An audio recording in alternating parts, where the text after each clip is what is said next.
अब एज्यूम कर लो कि तुम इनकम टैक्स अथॉरिटी हो, ठीक है, क्या हो तुम हो इनकम टैक्स अथॉरिटी। जरा फैन को बोलो, फैन लाओ हमें इनकम टैक्स पे करो, फैन लाओ हमें इनकम टैक्स पे करो, बोलो जरा फैन को। सपोज तुम्हारा फैन इनकम अर्न कर रहा है, ठीक है, तुम्हारा फैन इनकम अर्न कर रहा है, बोलो फैन लाओ मुझे टैक्स पे करो, तुम इनकम टैक्स अथॉरिटी हो। बोलो ट्यूबलाइट मुझे टैक्स पे करो, ए ट्यूबलाइट टैक्स पे करो, ऐसे बोलो। अरे कोई बात नहीं, मम्मी समझेंगी बेटा पता नहीं क्या हो गया, पागल हो गया, ये बेटी पागल हो गई, कोई बात नहीं, समझने दो।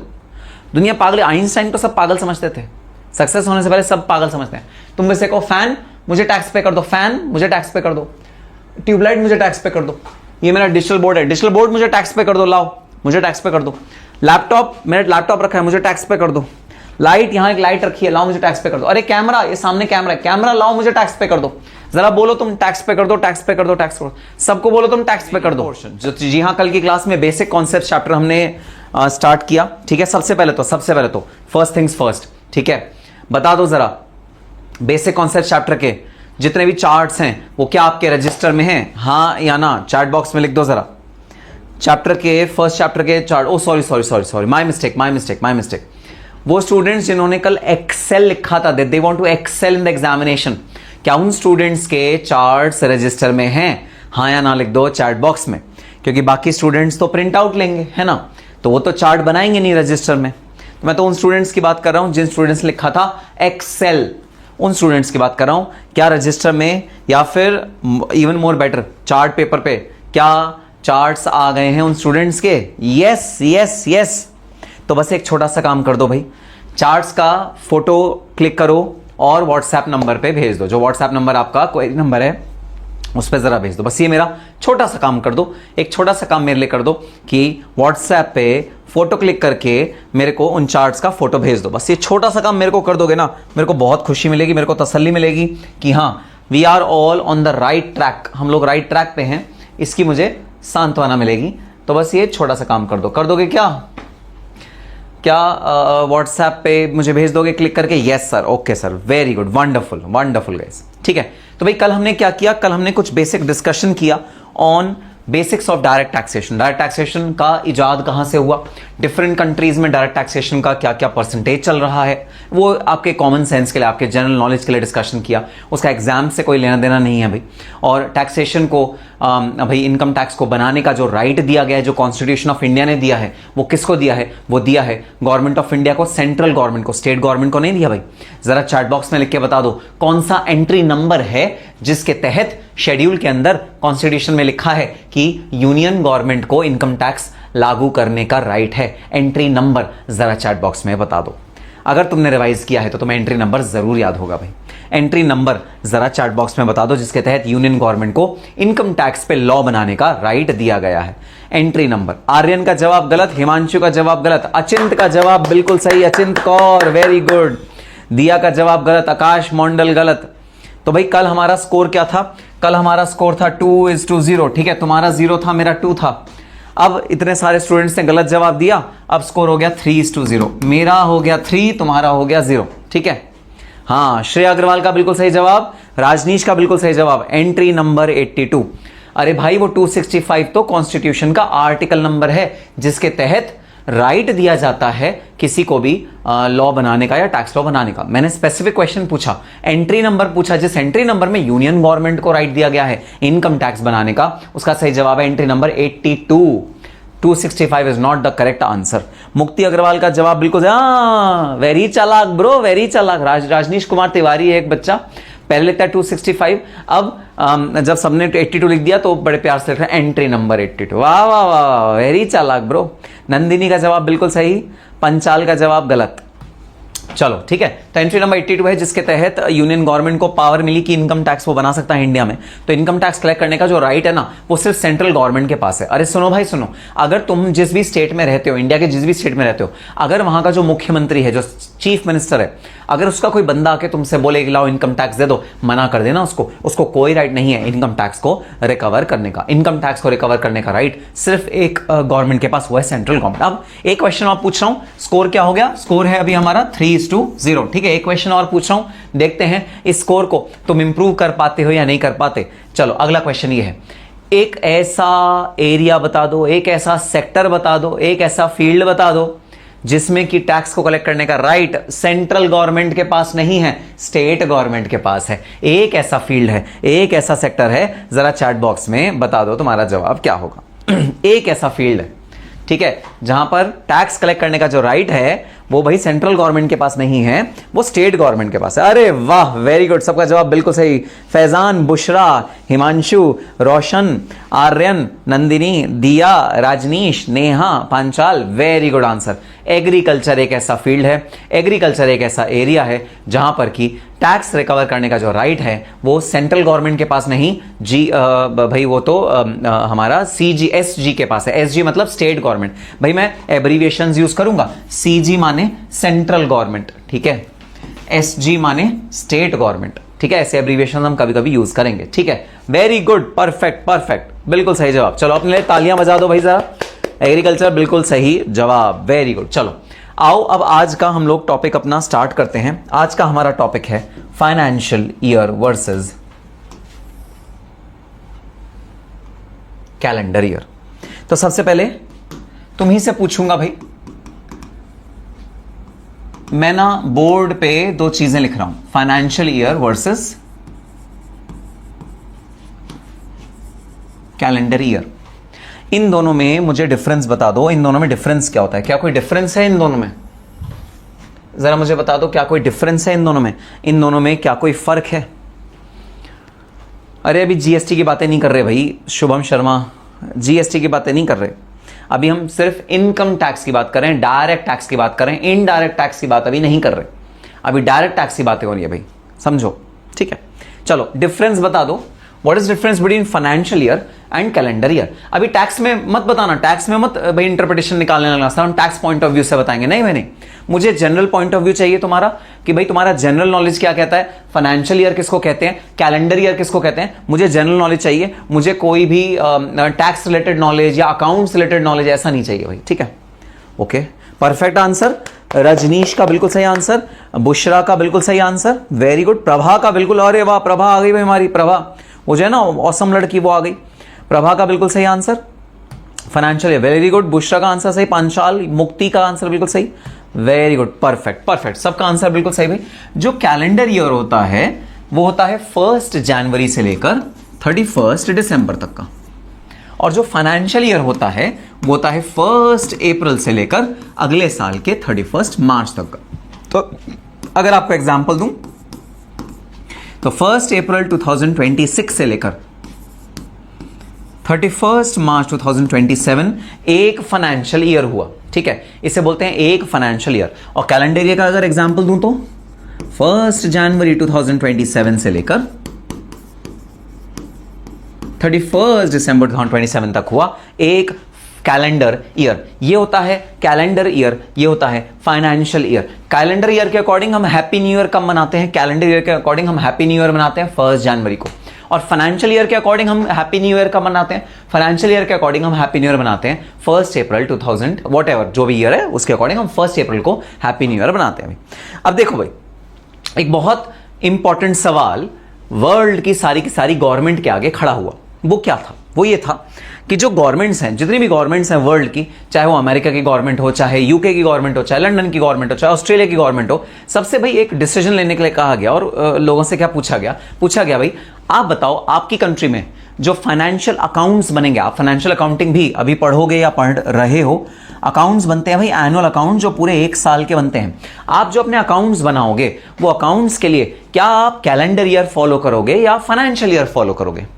सब कंट्रीज को ये डिसीजन लेने की भाई कोशिश करेगी कि सब कंट्रीज ये डिसीजन लें कि आप जो अपने अकाउंट्स बनाओगे वो बनाओगे 1 अप्रैल 2026 से लेकर 31 मार्च 2027 तक, मतलब फाइनेंशियल ईयर के अकॉर्डिंग बनाओगे या आप इन्हें कैलेंडर ईयर के अकॉर्डिंग बनाओगे। तो भाई कुछ कंट्रीज ऐसी थी जिन्होंने ऑप्शन लिया कि भाई हम ना ये खिचड़ी नहीं पकाना चाहते, हम ना ये कंफ्यूजन नहीं करना चाहते, हम ना इसको ज्यादा और कॉम्प्लिकेटेड नहीं करना चाहते, तो भाई हम तो जो कैलेंडर ईयर है ना उसी को फॉलो करेंगे, अपने टैक्स में भी अकाउंट्स अकाउंट्स में भी, सब में हम कैलेंडर ईयर को ही फॉलो करेंगे। लेकिन कुछ कंट्रीज ऐसी थी जिन्होंने कहा नहीं भाई नहीं, हमारे जो अकाउंट्स का ईयर होगा, हमारा जो टैक्सेशन के लिए ईयर होगा, जो फाइनेंशियल क्लोजिंग के लिए ईयर होगा, जिससे हम अपने अकाउंट्स बनाएंगे, जो हम अपने भाई खाते क्लोज करेंगे, क्योंकि एक साल के खाते इकट्ठे बनते हैं, इकट्ठे जब बैलेंस शीट बनेगी, इकट्ठा जब प्रॉफिट एंड लॉस अकाउंट बनेगा, वो बनेगा इस वाले ईयर का 1 अप्रैल 2026 से लेकर 31 मार्च 2027 तक का बनेगा। इंडिया कौन सी वाली कैटेगरी में थी? इंडिया भाई इस वाली कैटेगरी में थी, जब इंडिया ने डिसाइड किया कि भाई हमारा फाइनेंशियल ईयर के अकॉर्डिंग हमारे अकाउंट्स बनने चाहिए, हमारे अकाउंट्स फाइनेंशियल ईयर के अकॉर्डिंग बनने चाहिए, हमारा जो टैक्स है वो फाइनेंशियल ईयर के अकॉर्डिंग बनना चाहिए। तो इंडिया ने भी भाई ये डिसाइड किया कि हम भी अपने जो अकाउंट्स बनाएंगे, जो ऑडिट करवाएंगे, जो अकाउंट्स को क्लोज करेंगे, वो सारा का सारा भाई हम फाइनेंशियल ईयर के अकॉर्डिंग करेंगे। तो भाई ये गवर्नमेंट को भाई छूट है, ठीक है, ये गवर्नमेंट के ऊपर अपना चॉइस है। गवर्नमेंट चाहे तो कैलेंडर ईयर को ही अपना फाइनेंशियल ईयर भी ले ले, कि भाई कई गवर्नमेंट्स ऐसी हैं, पूरे वर्ल्ड में कई गवर्नमेंट्स ऐसी हैं जो जिनका फाइनेंशियल ईयर 1 जनवरी से स्टार्ट होता है और 31 दिसंबर को खत्म होता है। उनका कैलेंडर ईयर और फाइनेंशियल ईयर सेम होता है भाई, same, to avoid confusion, to avoid any complexity. Governments कई बार ये भी करती हैं, लेकिन इंडियन गवर्नमेंट ने क्या डिसाइड किया, और बहुत सारी ऐसी गवर्नमेंट्स हैं इंडिया के अलावा भी जिन्होंने डिसाइड किया नहीं भाई नहीं, हमारे जो फाइनेंशियल क्लोजिंग होगी, हमारे जो फाइनेंस अकाउंट्स क्लोज होंगे, वो कैलेंडर ईयर के अकॉर्डिंग नहीं, वो फाइनेंशियल ईयर के अकॉर्डिंग क्लोज होंगे। 1 अप्रैल से लेकर 31 मार्च तक हमारे अकाउंट्स बनेंगे, हमारा टैक्स का जो रेजिम होगा वो इसके अकॉर्डिंग कैलकुलेट किया जाएगा, वो कैलेंडर ईयर के अकॉर्डिंग कैलकुलेट नहीं किया जाएगा। तो ठीक है भाई, अगर मान लो फ्यूचर में ऐसा हुआ कि इंडियन गवर्नमेंट को लगा नहीं भाई नहीं, बड़ा कॉम्प्लिकेट हो रहा है, कैलेंडर ईयर को अलग रखो, फाइनेंशियल ईयर को अलग रखो, कॉम्प्लिकेट हो रहा है, हो सकता है हमारी जो गवर्नमेंट है, इंडियन गवर्नमेंट, वो भी ऐसा कर दे कि भाई हमारा भी जो फाइनेंशियल ईयर है वो यही मान लो, इसी ईयर के अकॉर्डिंग हम अपने अकाउंट्स को क्लोज करेंगे, 1 साल का जो हमारा पीरियड होगा वो यही होगा, ऐसा हो सकता है। लेकिन अभी ऐसा नहीं है। अभी हम जो टैक्स में अपना ईयर फॉलो करते हैं, जिस ईयर में आपको अपना टैक्स के पूरे भाई अकाउंट्स को क्लोज करना पड़ता है, वो है फाइनेंशियल ईयर कॉन्सेप्ट। हमारा ईयर कौन सा कॉन्सेप्ट है? हमारा ईयर जो टैक्स के अकॉर्डिंग होता है वो होता है financial year. It is financial year and not the calendar year. हम कैलेंडर ईयर नहीं फॉलो करते, हम फाइनेंशियल ईयर फॉलो करते हैं। ठीक है भाई, बात समझ में आ गई। चलो भाई, अब जरा आ जाओ, मैं कौन से फाइनेंशियल ईयर की बात कर रहा हूं? मैं फाइनेंशियल ईयर 1 अप्रैल 2026 से लेकर 31 मार्च 2027 की मैं बात कर रहा हूं। मैं इस फाइनेंशियल ईयर की बात कर रहा हूं। अब सुनना जरा, ठीक है भाई। मैं हूं निखिल गुप्ता, ठीक है, और समझ लो आप लोग हो टैक्स ऑफिसर्स। आप सब कौन हो? आप सब हो टैक्स ऑफिसर्स। मैं कौन हूं? मैं हूं निखिल गुप्ता। मैं एक टीचर हूं, मैं कोचिंग प्रोवाइड करता हूं सीएमए के बच्चों को, और मैं एक टीचर हूं, ठीक है। मेरा कोचिंग इंस्टीट्यूट है, उससे मैं अर्निंग करता हूं, मैं पैसे अर्न करता हूं, ठीक है। यह है ईयर 1 अप्रैल 2026 से लेकर 31 मार्च 2027 तक। यह है मेरा पूरा ईयर। इस ईयर में मैं ऑब्वियसली अर्निंग करूंगा, ठीक है। स्टूडेंट्स मेरी क्लासेस एनरोल करेंगे, स्टूडेंट्स मेरी क्लास खरीदेंगे, स्टूडेंट्स मुझे पैसे देंगे। वो पैसे मुझे गवर्नमेंट को दिखाने हैं कि देखो मुझे इतने पैसे मिले, मुझे इस पर टैक्स पे करना है गवर्नमेंट ऑफ इंडिया को, ठीक है। अब ये मेरा ईयर भाई चल ही रहा था, ठीक है। 1 अप्रैल 2026 मेरा जो ईयर है वो चल ही रहा था। मैं ईयर के दौरान पैसे कमा रहा था। मैं ईयर के दौरान पैसे कमा रहा था, ठीक है। अब भाई ईयर के दौरान 1 अप्रैल 2026 को ईयर स्टार्ट हुआ, मैं पैसे कमा रहा था कि एकदम से 30 जुलाई 2026 को तुम सब मेरे घर आ धमके। 30 जुलाई 2026 को तुम सब मेरे घर आ धमके। तुमने मेरे को कहा सर, मैंने कहा हाँ भाई हाँ बोलो। अच्छा तुम इनकम टैक्स से हो? तुमने कहा हाँ सर हम इनकम टैक्स से हैं। तुम सब के सब मेरे घर आ बैठे और तुम सब ने कहा सर हम इनकम टैक्स से हैं। मैंने कहा ठीक है भाई, वेलकम, मेरे घर में तुम्हारा स्वागत है। बताओ तुम इनकम टैक्स में हो तो मैं तुम्हारी क्या मदद कर सकता हूं? तुमने मेरे को कहा सर आप इस वाले ईयर में पैसे कमा रहे हो ना? मैंने कहा हाँ पैसे कमा रहे हो। सर हम इनकम टैक्स से हैं। हाँ आप इनकम टैक्स से हो, स्वागत है आपका, चाय पियो बिस्कुट खाओ, आपका मैं स्वागत करता हूं। तो आपने मेरे से बोला सर अब एक चीज है, सर आप जो इनकम कमा रहे हो ना उस पर आपको टैक्स भी देना पड़ेगा। हाँ जी हाँ देना पड़ेगा। तो सर ये बता दो आप कितनी इनकम कमा रहे हो इस ईयर में, आप कितनी इनकम कमा रहे हो? तो मैंने तुम्हें कहा अरे भाई अजीब से आदमी हो यार, तुम तो बड़े अजीब से हो। क्यों भाई क्यों अजीब से क्यों है? अजीब से इसलिए हो तुम कि तुम आ धमके 30 जुलाई 2026 को। अरे भाई ईयर शुरू हो रहा है 1 अप्रैल 2026 को, ठीक है। तुम मेरी रिपोर्ट लेने तो आए ना, एक तरह से रिपोर्ट लेने आए हो ना, कैलकुलेशन करने आए हो ना। तुम कैलकुलेशन करने आ गए। कैलकुलेशन का एक और वर्ड है असेसमेंट, ठीक है, एक वर्ड है असेसमेंट। देखना कैलकुलेशन का वर्ड एक और मैं बता रहा हूं, असेसमेंट। असेसमेंट मतलब टू कैलकुलेट करना। तो तुम मेरा कैलकुलेट करने आ गए इनकम टैक्स 30 जुलाई 2026 को। अरे भाई मैं कोई स्टार बॉल गेजर थोड़ी हूं। वो बॉल गेजर होते हैं जो कांच का ऐसा गोला रखा होता है और वो ऐसे अपनी उंगलियां फिराते हैं और उसके अंदर से धुआं निकलता है, सडनली लाइट निकलने लगती है। मैं ऐसे कोई भविष्यवक्ता थोड़ी हूं जो मैं तुम्हें एडवांस में बता दूं कि 30 जुलाई 2026 से लेकर 31 मार्च 2027 तक मैं कितने पैसे कमा रहा हूं। हां, मैं तुम्हें यह जरूर बता सकता हूं 1 अप्रैल 2026 से लेकर 30 जुलाई 2026 तक मैं कितने पैसे कमा रहा हूं। मैं यहां का तो तुम्हें बता सकता हूं, लेकिन मैं इस पीरियड का तो तुम्हें बता ही नहीं सकता। तो भाई अभी क्यों आ गए, 30 जुलाई को क्यों आ गए मेरे घर? जाओ अपने घर जाओ, आराम से बैठो। मैं अभी तुम्हें अपना टैक्स का डिटेल नहीं बता सकता, इनकम का डिटेल नहीं बता सकता। क्यों नहीं बता सकता? अभी तो ईयर ही नहीं खत्म हुआ। अरे भाई ईयर को तो खत्म होने दो ना, ठंड रखो, थोड़ी तसल्ली रखो, रुको जरा, ठहरो। तुमने ऐसे हाथ ऐसे बांधे और तुमने कहा हाँ बात तो सही है भाई सर की। सर कोई एडवांस में हमें थोड़ी बता सकते हैं कि इस ईयर में जो बचा हुआ ईयर है उसमें कितनी इनकम कमाएंगे। हाँ भैया बात तो सही है। तो फिर हम गलत समय आ गए हैं, इसका मतलब? बिल्कुल तुम गलत समय आ गए हो भाई। 30 जुलाई 2026 को थोड़ी आना चाहिए तुम्हें मेरा टैक्स कैलकुलेट करने के लिए, मेरी इनकम कैलकुलेट करने के लिए। अरे भाई साल खत्म तो जाने दो, इतनी क्या जल्दी है? मुझे पता है पैसे की जल्दी सबको होती है, पैसा सबको चाहिए होता है, जल्दी जल्दी जल्दी आ जाए पैसा, मुझे पता है। इतनी भी क्या जल्दी है भाई? ईयर कम से कम खत्म तो हो जाने दो। तुमने कहा ठीक है सर, आपकी बात बिल्कुल ठीक है, हम शायद थोड़ा सा जल्दी आ गए हैं, चलो हम अपने घर वापस चले जाते हैं। हम आपको मिलेंगे भाई जब सही समय होगा आपका टैक्स कैलकुलेट करने का। मैंने कहा बिल्कुल सही बात, बिल्कुल ठीक बात। तब आना जब सही समय हो, सही समय पे आना, टैक्स कैलकुलेट करके दूंगा तुम्हें, इनकम बताऊंगा पूरी तुमको, तब आना। तुमने कहा ठीक है सर। तुम ऐसे टाटा बाय बाय किया, bye bye tata see you, और तुम अपने घर चले गए और मैं अपना वापस काम करना मैंने शुरू कर दिया। ठीक है, 30 जुलाई के बाद महीने गए, मैंने और इनकम अर्न करी और अब आ गया 31 मार्च 2027। 31 मार्च 2027 सुबह 10 बजे 10 AM एग्जैक्ट शार्प जब मेरा ऑफिस खुलता है ना, तुम वापस आ धमके 10 AM 31 मार्च 2027 को तुमने मेरे ऑफिस का दरवाजा खटखटाया, knock knock knock knock knock knock. मैंने कहा कौन है भाई? तो तुमने कहा सर इनकम टैक्स ऑफिस से हैं हम। मैंने कहा हाँ बताओ क्या चाहिए तुम्हें?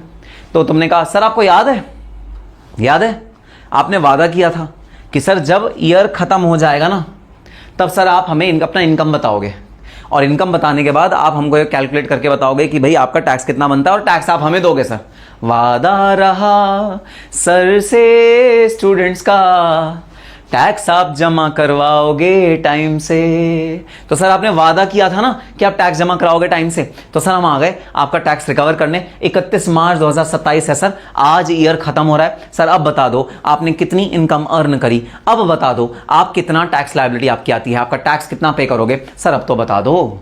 मैंने तुमसे कहा अरे मूर्ख, अभी भी मूर्खता भरी बात कर रहे हो तुम मेरे से। तुमने कहा क्यों सर, अब क्या मूर्खता कर दी? आपने बोला था साल के एंड में आ जाओ, आ गए साल के एंड में 31 मार्च 2027 को आ गए। सर अब क्या मूर्खता कर दी हमने? मैंने बोला अच्छा एक बात बताओ, 31 मार्च 2027 खत्म कब होगा?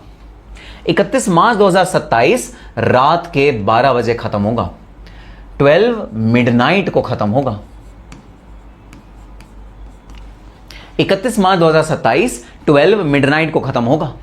तो देखो भाई, अच्छा ठीक लगा लो, सुनो, तुम आ ही गए हो ना 10 बजे, तो ठीक लगा लो। सुनो क्या, तुम 10 बजे तक की मेरी जो इनकम है 1 अप्रैल 2026 से लेकर 10 बजे तक की जो मेरी इनकम है उस पर तो टैक्स ले लो, लेकिन जो 31 मार्च को सुबह 10 बजे से रात के 12 बजे तक मैं इनकम अर्न करूंगा उस पर टैक्स मत लेना, उसको छोड़ देना। अरे छोड़ो, एक दिन की इनकम है, छोड़ो। बताओ अग्री करते हो क्या? चैट बॉक्स में लिख दो, चैट बॉक्स में देखो 10 बजे तुम आ गए हो, ठीक है, अपने घर छोड़ के आए हो, तो भाई ऐसे भी नहीं तुम्हें भगा दूं मैं, है ना? तो तुम मेरी एक बात मान लो, बस चैट बॉक्स में लिख दो हाँ या ना, मानोगे या नहीं मानोगे। तुम इनकम टैक्स ऑफिसर हो। 31 मार्च के सुबह के 10 बजे से लेकर 31 मार्च के रात के 12 बजे तक मैं जो भी अर्निंग करूंगा इस पे टैक्स मत चार्ज करना। मैं तुम्हें सुबह 10 बजे तक का इनकम की डिटेल दे दूंगा, उस पे टैक्स ले लेना। बस सुबह 10 बजे से लेकर रात को 12 बजे तक जो इनकम हो उस पे टैक्स मत चार्ज करना, प्लीज प्लीज प्लीज, मेरी इतनी बात मान लो। अरे प्यारे प्यारे प्यारे बच्चों, अरे भोले भाले मासूम बच्चों, मेरी इतनी सी बात मान लो, छोटी सी बात मान लो, 10 बजे से लेकर 12 बजे तक पे टैक्स मत लेना प्लीज। प्यारे प्यारे, देखो इतना रिक्वेस्ट करने के बाद भी सबका जवाब आया no no no no no, नहीं सर, नहीं नहीं नहीं, हाँ पैसा एक भी नहीं छोड़ेंगे। पंचाल तो कह रहा है पूरा लेके जाएंगे सर, पूरा ले नहीं सर लास्ट डे का भी लूंगा। राजनीश कह रहा है सर लास्ट डे का भी लूंगा। पैसा एक नहीं छोड़ना है ना, पैसा नहीं छोड़ना एक भी। हाँ नहीं सर लास्ट डे का भी छोड़ लूंगा। भावना वनवारी कह रही है नो नॉट एट ऑल। अचिंत सत्यम तो सब कह रहे हैं नहीं सर टैक्स नहीं छोड़ेंगे, टैक्स तो आपसे पूरा लेके जाएंगे। सर वैसे भी आप बदमाशी करते हो, हमें आप 5,000 की क्लास बेचते हो और ऑनलाइन बोलते हो 250 रुपए की क्लास है, आप वैसे ही बदमाशी करते हो सर। तो सर ये गलत बात है सर। अच्छा भाई सही बात, ठीक है भाई। तो ठीक है भाई, तुम 10 बजे आए, तुम्हें अपने घर वापस जाना पड़ेगा क्योंकि टैक्स का असेसमेंट, टैक्स की कैलकुलेशन इस वाले ईयर के लिए 31 मार्च के रात को 12 बजे तक नहीं हो सकती। हां जैसे ही 12:01 हुआ, अरे भाई सुनना, जैसे ही 12:01 हुआ, हां तुम टैक्स की कैलकुलेशन कर सकते हो, तुम इनकम की कैलकुलेशन कर सकते हो, लेकिन ध्यान रहे जैसे ही 12:01 हुआ तुम्हारी डेट भी चेंज हो गई। तुम्हारी डेट हो गई 1 अप्रैल 2027। ये 31 मार्च 2027 थी ना, तो तुम्हारी जो डेट है डेट चेंज हो गई। डेट चेंज होके कितनी हो गई 1 अप्रैल 2027 तुम्हारी डेट चेंज होके डेट ही चेंज हो गई। तो जिस भी ईयर का कैलकुलेशन तुम्हें करना है, जिस भी ईयर का तुम्हें टैक्स कैलकुलेट करना है, जिस भी ईयर का तुमको इनकम निकाल के लाना है, उसका जो असेसमेंट होगा ना, असेसमेंट वर्ड क्या है, कैलकुलेशन, उसका जो कैलकुलेशन होगा वो उस ईयर में तो कतई नहीं हो सकता, वो इमीडिएटली नेक्स्ट ईयर में होता है।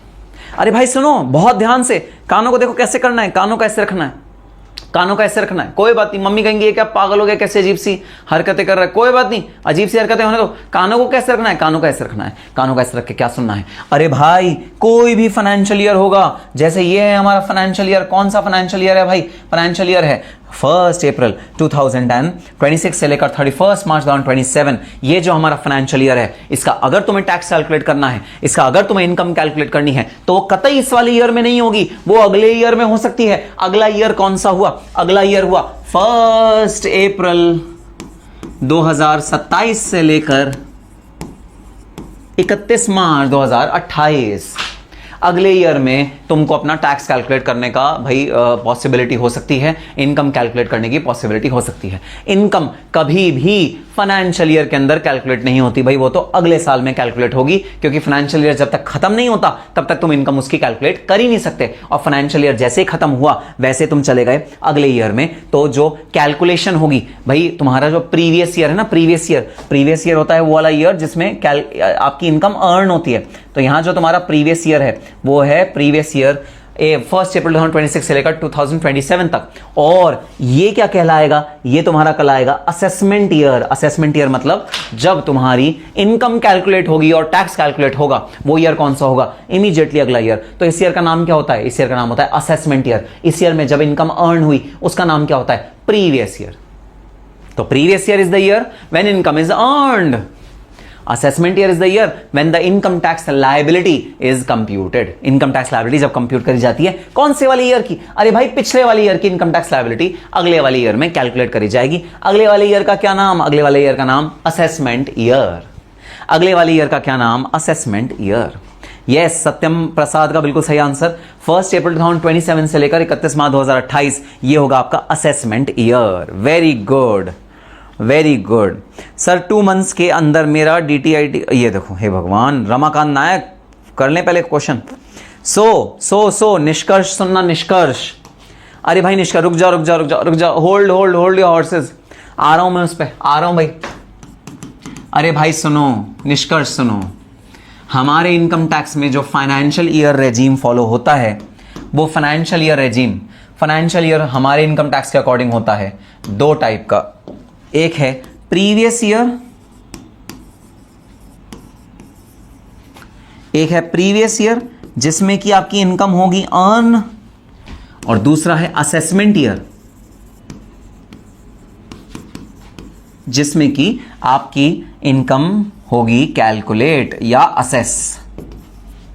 तो पहला है प्रीवियस ईयर जिसमें आपकी इनकम आप अर्न करोगे, और दूसरा है असेसमेंट ईयर जिसमें आपकी इनकम होगी कैलकुलेट। तो हमारे जो फाइनेंशियल ईयर इनकम टैक्स में यूज होता है उसके दो टुकड़े करूंगा, दो अलग अलग टुकड़े, एक previous year in which income is earned, दूसरा assessment year in which income is assessed और कैलकुलेटेड। तो हमेशा जो ईयर इनकम इनकम कैलकुलेट होती है, टैक्स कैलकुलेट होती है, हमेशा अगले ईयर में कैलकुलेट होती है, हमेशा अगले ईयर में कैलकुलेट होती है। अब सेक्शन, अरे भाई सेक्शन छोड़ दो, कोई कह रहा है सेक्शन 2 सेक्शन 3, अरे सेक्शन छोड़ दो भाई, सेक्शन पे आऊंगा भाई, सेक्शन पे आऊंगा, रुक जाओ जरा, ठहरो। एक तो एडवांस में चले जाओ, तो एकदम एडवांस में है ना। आज पता चला assessment year means calculation year. Yes Shubham Sharma, ठीक है।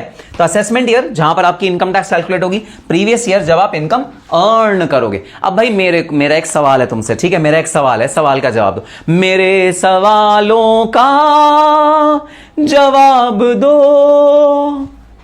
मेरा सवाल ये, अगर मैं बोलूं ये मेरा प्रीवियस ईयर है, क्योंकि मैं इसमें भी तो इनकम कमाऊंगा ना अगला साल, 1 अप्रैल 2027 से लेकर मार्च 28। अभी तो इस वाले ईयर की बात हो रही थी कि मैं इसमें जो पैसे कमा रहा था वो कब कैलकुलेट करेंगे, वो कैलकुलेट करेंगे इस वाले ईयर में। समझ में आ गई बात। अब मेरा अगला सवाल तुमसे ये है कि मैं जो इस वाले ईयर में इनकम अर्न करूंगा, मैं जो इस वाले ईयर में इनकम अर्न करूंगा, मैं अगले साल में भी तो इनकम अर्न करूंगा ना, मैं जो इस वाले ईयर में इनकम अर्न करूंगा, इसका कैलकुलेशन क्या होगा? मतलब ये अगर मैं प्रीवियस ईयर मान लूं तो इस प्रीवियस ईयर का असेसमेंट ईयर क्या होगा? जरा चैट बॉक्स में जवाब दे दो, क्योंकि इनकम तो मैं इस वाले ईयर में भी अर्न करूंगा, है ना। तो ये एक तरह से ये प्रीवियस ईयर भी है अपने लिए और ये पिछले वाले का असेसमेंट ईयर भी है। तो इस ईयर में मैं जो इनकम अर्न करूंगा उसका असेसमेंट कब होगा, जरा चैट बॉक्स में बता दो।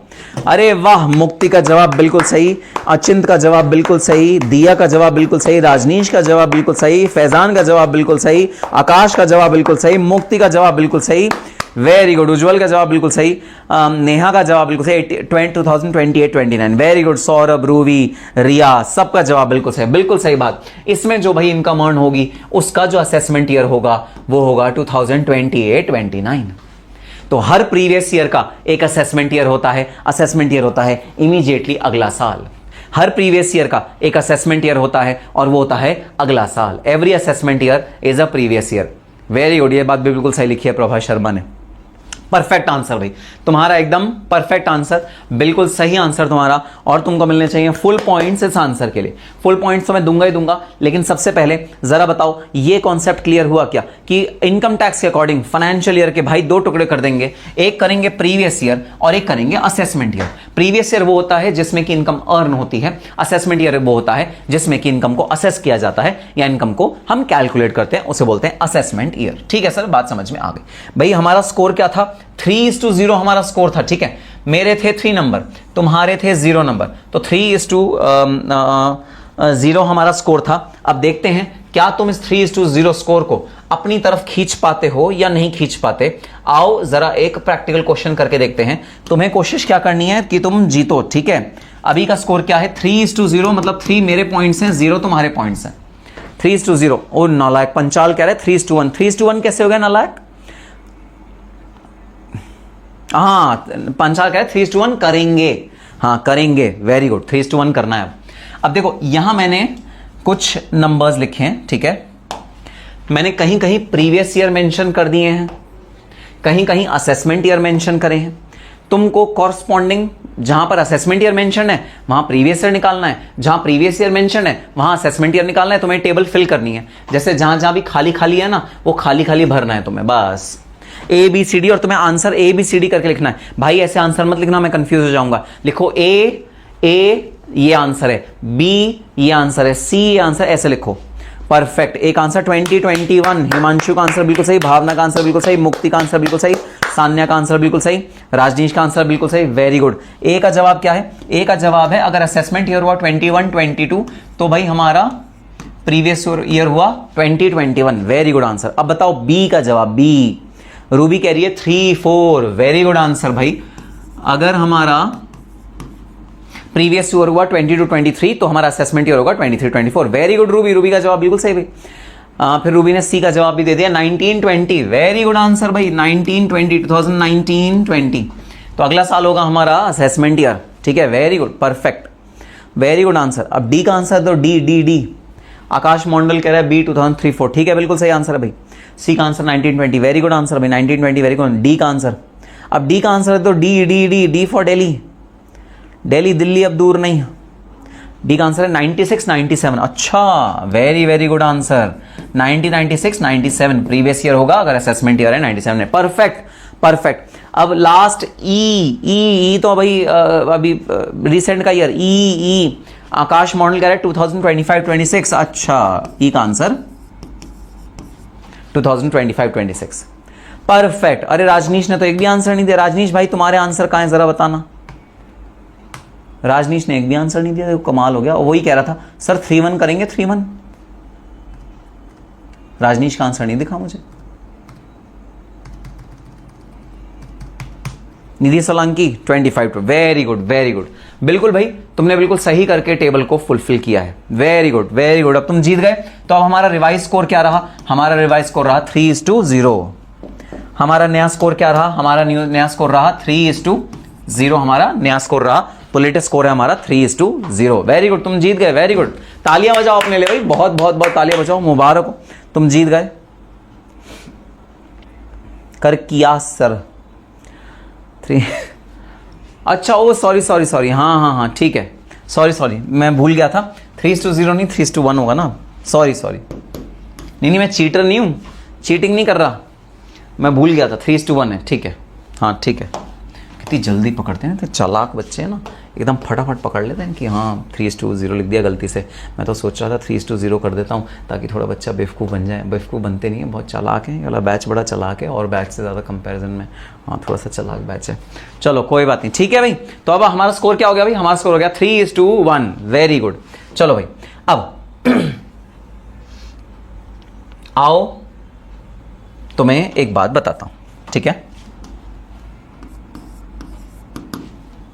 प्रीवियस ईयर, असेसमेंट ईयर, दोनों का डिफरेंस तुम बहुत अच्छे से समझ गए कि दोनों में भाई डिफरेंस क्या होता है। ये तुम बहुत अच्छे से समझ गए। डिफरेंस तुम बहुत अच्छे से समझ गए प्रीवियस ईयर और असेसमेंट ईयर में। सर ये क्या बोल रहे थे? किसी ने कुछ नहीं सुना? हाँ, नहीं कुछ नहीं बोल रहा था मैं। क्या मैं कुछ भी नहीं बोल रहा था। मैं कुछ भी तो नहीं बोला। मैं कैसी बातें कर रहे हो? ना बिल्कुल कुछ नहीं बोला मैंने। चलो राजनीश कह रहा है सर हमारी जीत में आपकी जीत है ना। बिल्कुल भाई, तुम्हारी जीत में ही मेरी जीत है। चलो, प्रीवियस ईयर असेसमेंट है, ठीक है? तुम लोग डिफरेंस समझ गए। प्रीवियस ईयर वो होता है जिसमें कि इनकम अर्न होती है। असेसमेंट वो ईयर होता है जिसमें कि इनकम हम कैलकुलेट करते हैं, टैक्स लायबिलिटी कैलकुलेट करते हैं, इनकम कैलकुलेट करते हैं। प्रीवियस ईयर असेसमेंट ईयर में तुम बिल्कुल डिफरेंस समझ गए। अब मैं तुम्हें एक बहुत भाई एक बेसिक सा क्वेश्चन पूछता हूं, ठीक है? अब क्वेश्चन पूछना क्या, क्वेश्चन सुनना क्या भाई। मैं तो कई सालों से पढ़ा रहा हूं, ठीक है? मेरे को तो पढ़ाते हुए बहुत सारे साल हो गए सीएमए के स्टूडेंट्स को। अब कोई नया टीचर आया, उस नए टीचर ने ना करंट ईयर में ही पढ़ाना शुरू करा। तो उसने अपना पढ़ाना पता है कब शुरू करा? उसने पढ़ाना शुरू करा 1 जुलाई 2026 को। उस टीचर ने नया नया पढ़ाना शुरू करा, नया नया इनकम अर्न करनी शुरू करी। या तुम लोगों ने अपना जॉब करना शुरू करा, जैसे कई लोग अपना जॉब शुरू करते हैं ना, तो कई लोगों ने अपना जॉब करना भाई शुरू करा। तो तुम लोगों ने जॉब कब करना शुरू करा? तुम लोगों ने जॉब करना शुरू करा 1 जुलाई 2026 को जॉब करना शुरू करा, ठीक है? तो तुमने जो इनकम अर्न करनी शुरू करी वो शुरू करी 1 जुलाई 2026 को। या तुमने अपना जो बिजनेस खोला नया, या जो अपना भाई कोई आपने नई इनकम का सोर्स आपने ढूंढा, जो आपने बिजनेस खोला अपना नया, वो खोला 1 जुलाई 2026 को। और ऑब्वियसली आपने अर्निंग कब तक करी? आपने अर्निंग करी हमारे फाइनेंशियल ईयर के एंड तक। हमारा फाइनेंशियल ईयर खत्म कब होता है? 31 मार्च 2027 को, ठीक है? हमारा जो फाइनेंशियल ईयर है वो खत्म कब होता है? खत्म होता है 31 मार्च 2027 को। अब सुनना मेरी बात ध्यान से, अब सुनना मेरी बात ध्यान से। वो बिजनेस या वो सोर्स ऑफ इनकम जो साल के बीच से शुरू होते हैं, उनके लिए जो प्रीवियस ईयर होता है वो पूरे 12 महीने नहीं होता, वो छोटा होता है। इसे बोलते हैं ट्रंकेटेड प्रीवियस ईयर। ट्रंकेटेड मतलब कुतरा हुआ, छोटा हो जाता है। चूहा कुतर देता है ना, चूहा कुतर देता है, कच कच कच कच कच कच कच कुतर जाता है, वो छोटा हो जाता है, छोटा। तो वो बिजनेस जो साल के दौरान शुरू हुए हैं, साल के बीच में शुरू हुए हैं, या वो सोर्स ऑफ इनकम, आपने कोई नई इनकम की सोर्स निकाली जो साल के बीच में अभी शुरू हुई है, आप शुरुआत से नहीं कमा रहे थे, आपने साल के बीच में कमाना शुरू करा। और ये तो मैंने एग्जांपल लिया 1 जुलाई, ये 18 अगस्त भी हो सकता है, 12 मई भी हो सकता है, 3 जून भी हो सकता है, ये 15 सितंबर भी हो सकता है, कोई भी डेट हो सकती है, 20 साल के बीच की कोई भी डेट हो सकती है भाई। तो ऐसे बिजनेसेस जो शुरू से नहीं हुए, 1 अप्रैल 2026 से शुरू नहीं हुए, जो साल के शुरुआत में, साल के बीच में जो चीज़ भाई ईजाद हुई है या चीज़ जो नई आई है, उन वाले भाई ईयर्स के लिए या उन वाले भाई बिजनेसेस के लिए जो प्रीवियस ईयर है, सिर्फ पहला वाला प्रीवियस ईयर, वो क्या होता है, वो होता है छोटा, वो होता है स्मॉल प्रीवियस ईयर, क्योंकि इनकी जो कैलकुलेशन होगी वो स्मॉल लेवल पे ही होगी।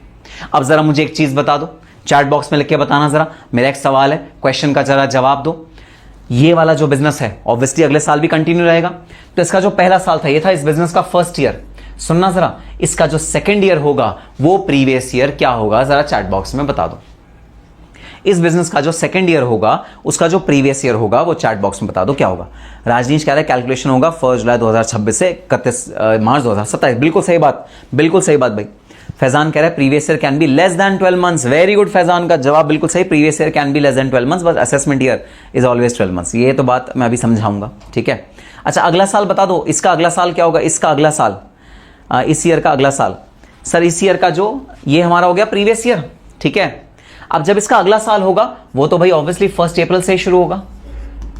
इसका जो अगला साल होगा वो तो 1 अप्रैल से ही शुरू होगा। हाँ, जो अगला साल होगा वो पूरा होगा, अगला साल आधा नहीं होगा, अगला साल पूरा होगा 1 अप्रैल 2027 से 31 मार्च 2028 तक। अगला साल विल बी फुल ईयर, और उसका जो इनकम कैलकुलेट होगा वो पूरे ईयर का भाई कैलकुलेट होगा अगले साल का। ये है ईयर 2, ठीक है। अब मेरा तुमसे एक सवाल बता देना, अब मेरा जरा तुमसे एक सवाल बता देना, जो फर्स्ट ईयर है हमारा, जो छोटू ईयर है, छोटू ईयर, उस ईयर का असेसमेंट ईयर क्या होगा। जो हमारा छोटू ईयर है, जो हमारा ट्रंकेटेड ईयर है, कुतरावा जो ईयर है, छोटा ईयर है, उसका असेसमेंट ईयर क्या होगा। इस ईयर की जो इनकम है वो किस ईयर में मैं असेस करूंगा, इसका असेसमेंट ईयर बता दो चैट बॉक्स में लिख के कि क्या होगा। राजनीश कह रहा है 2027-28। Very good, perfect perfect perfect. तो इसका जो असेसमेंट ईयर होगा वो होगा 2027-28, विच मीन्स वो शुरू कब होगा, 1 अप्रैल 2027 को, और एंड कब होगा, 31 मार्च 2028 को। Very good answer, perfect perfect answer, ठीक है। असेसमेंट ईयर क्या होगा, असेसमेंट ईयर होगा 27-28। अब जरा मेरे को एक और सवाल का जवाब दे दो भाई। जो हमारा ईयर 2 होगा जिसमें हम अर्निंग करेंगे 1 अप्रैल 2027 से लेकर 31 मार्च 2028 तक, ये जो मेरा ईयर 2 होगा इसका असेसमेंट ईयर क्या होगा। जो ईयर 2 है जो मैं इसमें इनकम अर्न करूंगा 1 अप्रैल 2027 से 31 मार्च 2028 तक, सेकेंड ईयर, इसका भाई असेसमेंट ईयर क्या होगा, इसका असेसमेंट ईयर क्या होगा। परफेक्ट आंसर, इसका असेसमेंट ईयर होगा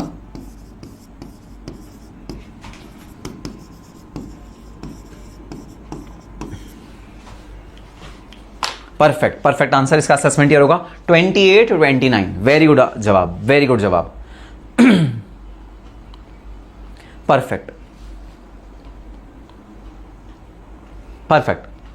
अब सुनना, मैं निष्कर्ष क्या निकालना चाह रहा हूं, कंक्लूजन क्या निकला इस सारी बात का। कंक्लूजन ये निकला कि जो प्रीवियस ईयर है जब आप इनकम अर्न कर रहे हो वो भले ही छोटा हो या पूरा हो, जो असेसमेंट ईयर होता है वो हमेशा पूरा होता है। असेसमेंट ईयर कभी भी छोटा नहीं हो सकता, 12 महीने से कम नहीं हो सकता, जबकि जो प्रीवियस ईयर है वो 12 महीने से कम हो सकता है। ये मैं कंक्लूजन ड्रॉ करने की कोशिश कर रहा हूं। बताओ बात समझ में आई तो चैट बॉक्स में लिखो यस सर, बात समझ में आई तो चैट बॉक्स में लिखो यस सर। बताओ कंक्लूजन समझ में आया।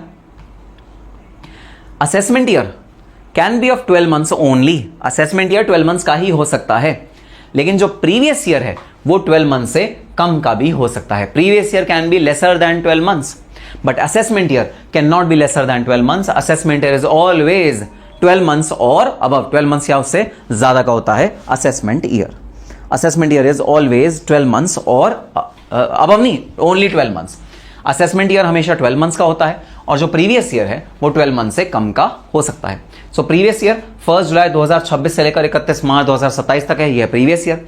इसका जो असेसमेंट ईयर है वो क्या है, वो है 27-28 असेसमेंट ईयर, 1 अप्रैल 2027 से लेकर 31 मार्च 2028 तक। This is the assessment year. So assessment year is always 12 months. अगर तुम्हें कोई कहे ना भाई मेरा असेसमेंट ईयर छोटा है, ट्रंकेटेड है, स्मॉल है, विश्वास मत करना। असेसमेंट ईयर कभी भी स्मॉल नहीं हो सकता। असेसमेंट ईयर हमेशा फुल फ्लेजेड होता है, असेसमेंट ईयर हमेशा डिटेल्ड होता है। लेकिन प्रीवियस ईयर छोटा हो सकता है क्योंकि आप जो अर्न करते हो वो आप कम साल के बीच में अर्न कर सकते हो। तो previous year can be smaller than 12 months. देखो रिया ने बिल्कुल सही कंक्लूजन लिख दिया। रिया का जरा भाई स्टेटमेंट पढ़ो, मैं पढ़ के सुनाता हूं। Previous year can be of less than 12 months but assessment year is always of 12 months. Assessment year हमेशा 12 मंथ्स का ही होता है। फैजान ने भी सेम कंक्लूजन लिखा था, ऊपर अगर चैट बॉक्स में देखोगे बहुत पहले फैजान ने भी सेम कंक्लूजन लिखा था। Previous year can be of less than 12 months but the assessment year is 12 months always. Very good, very good, यही हमारा कंक्लूजन निकल के आता है। ठीक है, सो आओ जरा अपने चार्ट पे आते हैं। अब तुम्हें चार्ट बिल्कुल अच्छे से समझ में आ जाएगा। ये चार्ट तुम्हें बिल्कुल डिटेल में और बहुत ज्यादा अच्छे से समझ में आ जाएगा। तुम्हारे रजिस्टर में ये वाला चार्ट ऑलरेडी बना हुआ होगा। फाइनेंशियल ईयर 1 अप्रैल से लेकर 31 मार्च के बीच में जो ईयर होता है उसे बोलते हैं फाइनेंशियल ईयर, जिसके दो टाइप्स होते हैं, प्रीवियस ईयर और असेसमेंट ईयर। फाइनेंशियल ईयर के दो टाइप्स, प्रीवियस ईयर और असेसमेंट ईयर। प्रीवियस ईयर वो ईयर होता है जिसमें इनकम अर्न होती है, असेसमेंट ईयर वो ईयर होता है जिसमें इनकम टैक्स होती है, जिसमें आपकी इनकम को कैलकुलेट करते हो। जो प्रीवियस ईयर है it can be of a period of less than 12 months. Previous year 12 महीने से कम का भी हो सकता है। कौन से केस में होगा? जब नया बिजनेस शुरू हुआ है, नया बिजनेस शुरू हुआ है या नया सोर्स ऑफ इनकम आपके पास आया है, तब वो जो पीरियड है वो 12 महीने से कम होगा। But assessment year is always 12 months. 12 month से कम नहीं हो सकता असेसमेंट ईयर। असेसमेंट ईयर हमेशा 12 मंथ्स का ही होगा। 12 मंथ से ज्यादा भी नहीं हो सकता, 12 मंथ से कम भी नहीं हो सकता, एग्जैक्ट 12 मंथ्स ही होगा assessment year. Assessment year can be of 12 months only. तो जो प्रीवियस ईयर का इमीडिएटली नेक्स्ट ईयर होता है उसे बोलते हैं भाई assessment year. So immediately next year of previous year is known as assessment year.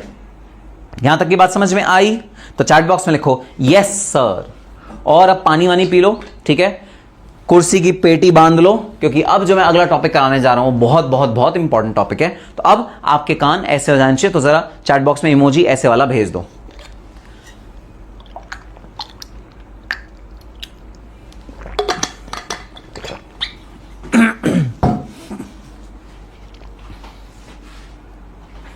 आ गए, सबके कान बने हुए आ गए। Very good, perfect. चलो आ जाओ जरा। अब प्रीवियस ईयर असेसमेंट ईयर बहुत ज़्यादा डिटेल में आपने समझ लिया, पूरा कॉन्सेप्ट समझ लिया। अब मैं आपको कुछ एक्सेप्शंस बता रहा हूं प्रीवियस ईयर और करंट ईयर के, प्रीवियस ईयर और असेसमेंट ईयर के कुछ एक्सेप्शंस बता रहा हूं। जरा सुनना ये वाले एक्सेप्शंस क्या है। भाई मैंने अपनी इनकम अर्न करनी शुरू करी 1 अप्रैल 2026 को, और मैंने वो इनकम कब तक अर्न करी? मैंने वो इनकम अर्न करी 31 मार्च 2027 तक। ये है मेरा प्रीवियस ईयर। ठीक है, ये है मेरा प्रीवियस ईयर। तुम लोग मेरे ऑफिस में आ गए, पता है कब? 31 दिसंबर 2026। सुनो भाई, तुम लोग मेरे ऑफिस में कब आ गए? तुम लोग मेरे ऑफिस में आ गए 31 दिसंबर 2026। और पता है मेरे ऑफिस में आके क्या बोल रहे हो? तुम मेरे ऑफिस में आके बोल रहे हो सर आपने जो इनकम कमाई है ना अब तक उस पर टैक्स दे दो। भाई ये ईयर है जिसका हम असेसमेंट कर रहे हैं, मतलब जिसका हम भाई इनकम अर्न कर रहे हैं। तुम लोग मेरे ऑफिस में आ गए, कब आ गए? 31 दिसंबर 2026। और तुम कह रहे हो भाई लाओ सर हमको प्लीज आप टैक्स दे दो। आपका जो टैक्स है ना वो भाई सर ड्यू हो गया है, आप प्लीज टैक्स दे दो, 31 दिसंबर 2026 को टैक्स दे दो। मैंने कहा यार तुमने किस टीचर से पढ़ा है डायरेक्ट टैक्स, बताना जरा। तुम्हारे तो बेसिक्स ही बिल्कुल वीक हैं, मतलब तुम तो बेसिक ही नहीं समझते बेसिक कॉन्सेप्ट क्या है। अरे भाई तुम्हें कभी किसी ने बताया नहीं कि जो प्रीवियस ईयर है उसका जो असेसमेंट ईयर होता है वो अगला होता है। अगला माने तुम मेरे पास आना 27-28 में, और तब मैं तुम्हें इस वाले ईयर का इनकम की बात करूंगा, टैक्स की बात करूंगा। पता नहीं कहां से तुम टैक्स पढ़ते हो, किसी अच्छे से टीचर से टैक्स पढ़ो हैं, किसी अच्छे से टीचर से टैक्स पढ़ोगे तो तुम्हें समझ में आएगा असेसमेंट ईयर और प्रीवियस ईयर में क्या डिफरेंस होता है, और तब जाके मेरे से टैक्स कलेक्ट करके आना। यार तुम कैसी बातें करते हो, बच्चों की तरह बातें कर रहे हो यार। तुम 31 दिसंबर 2026 को मेरे ऑफिस में आ गए इस ईयर का टैक्स लेने के लिए। अरे भाई इस ईयर का टैक्स तो इस वाले दिन पे मैं दूंगा भी नहीं, कैसी बातें कर रहे हो यार, तुम ऐसे मत करो यार। भाई पहले ना कोचिंग लेके आओ। अब पता है तुम्हें अच्छा सा टीचर कौन है, डायरेक्ट टैक्स का मार्केट में अच्छा सा टीचर कौन है ये तुम्हें पता ही है। जहां से तुम्हें पता है वो पता करो भाई। सबसे पहले कोई तो अच्छा सा टीचर होगा, उसके नाम के ना इनिशियल्स एन होते हैं, एन से स्टार्ट होता है उसका नाम, एक अच्छा है। उससे पहले ना टैक्स की कोचिंग लेके आओ फिर मेरे से बात करना। तो तुम्हें ये बोलेंगे ना भाई कि भाई टैक्स की पहले कोचिंग लेके आओ तब बात करेंगे, ऐसे थोड़ी होता भाई। गलत जगह नहीं ना ना सर, यहाँ पे क्या बोल रहे हैं पंचाल। अच्छा ठीक है, तो भाई टैक्स की कोचिंग लेके आओ, पहले मैंने बोला ऐसे नहीं। अब देखो, तुमने मुझे एक बड़े पते की बात करी, तुमने मुझको कहा नहीं सर नहीं नहीं नहीं नहीं नहीं नहीं नहीं नहीं सर रुकिए सर रुकिए। मैंने कहा हाँ बोलो। सर हमें अपनी इंटेलिजेंस से सूचना मिली है कि आप जनवरी 2027 के मंथ में इंडिया छोड़ के बाहर जा रहे हैं परमानेंटली। हमें सूत्रों से ये वो मिला है, ये सूत्रों से हमें जानकारी मिली है, ये हमें सूत्रों से जानकारी मिली है कि सर आप जनवरी 2027 में इंडिया बाहर छोड़ के जा रहे हैं परमानेंटली।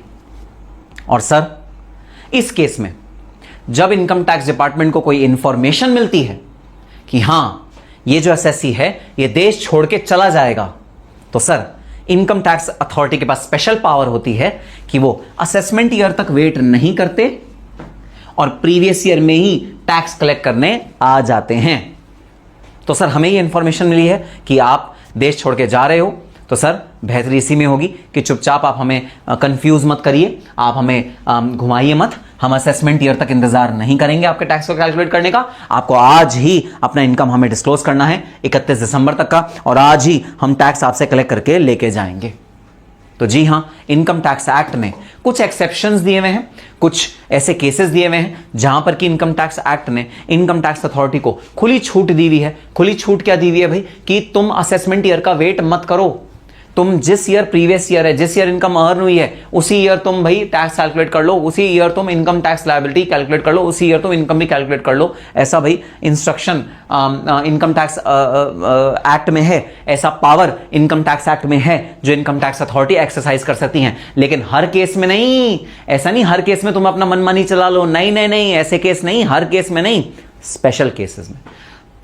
अब वो स्पेशल केस कौन से हैं जिनमें कि income tax authority previous year को ही असेसमेंट ईयर भी बना सकती है? तो देखो वो स्पेशल केसेस में अब तुम्हें बता रहा हूं जहां पर previous year is equal to assessment year.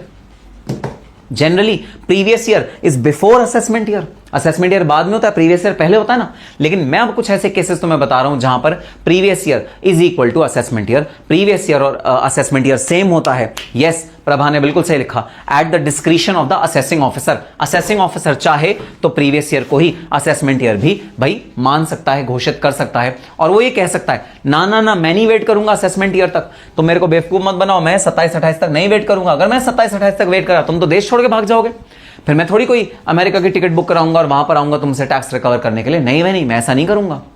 तो गवर्नमेंट ने पावर दी हुई है स्पेशल केसेस में where previous year is equal to assessment year. आपको असेसमेंट ईयर तक वेट करने की जरूरत नहीं है, आप प्रीवियस ईयर में ही टैक्स भी कलेक्ट कर सकते हो असेसी से, टैक्स पेयर से, और उसकी इनकम भी कैलकुलेट कर सकते हो आप इन वाले केसेस में। आओ पढ़ते हैं वो कौन कौन से केस हैं, आओ पढ़ते हैं वो कौन से केस हैं। सेक्शन 172।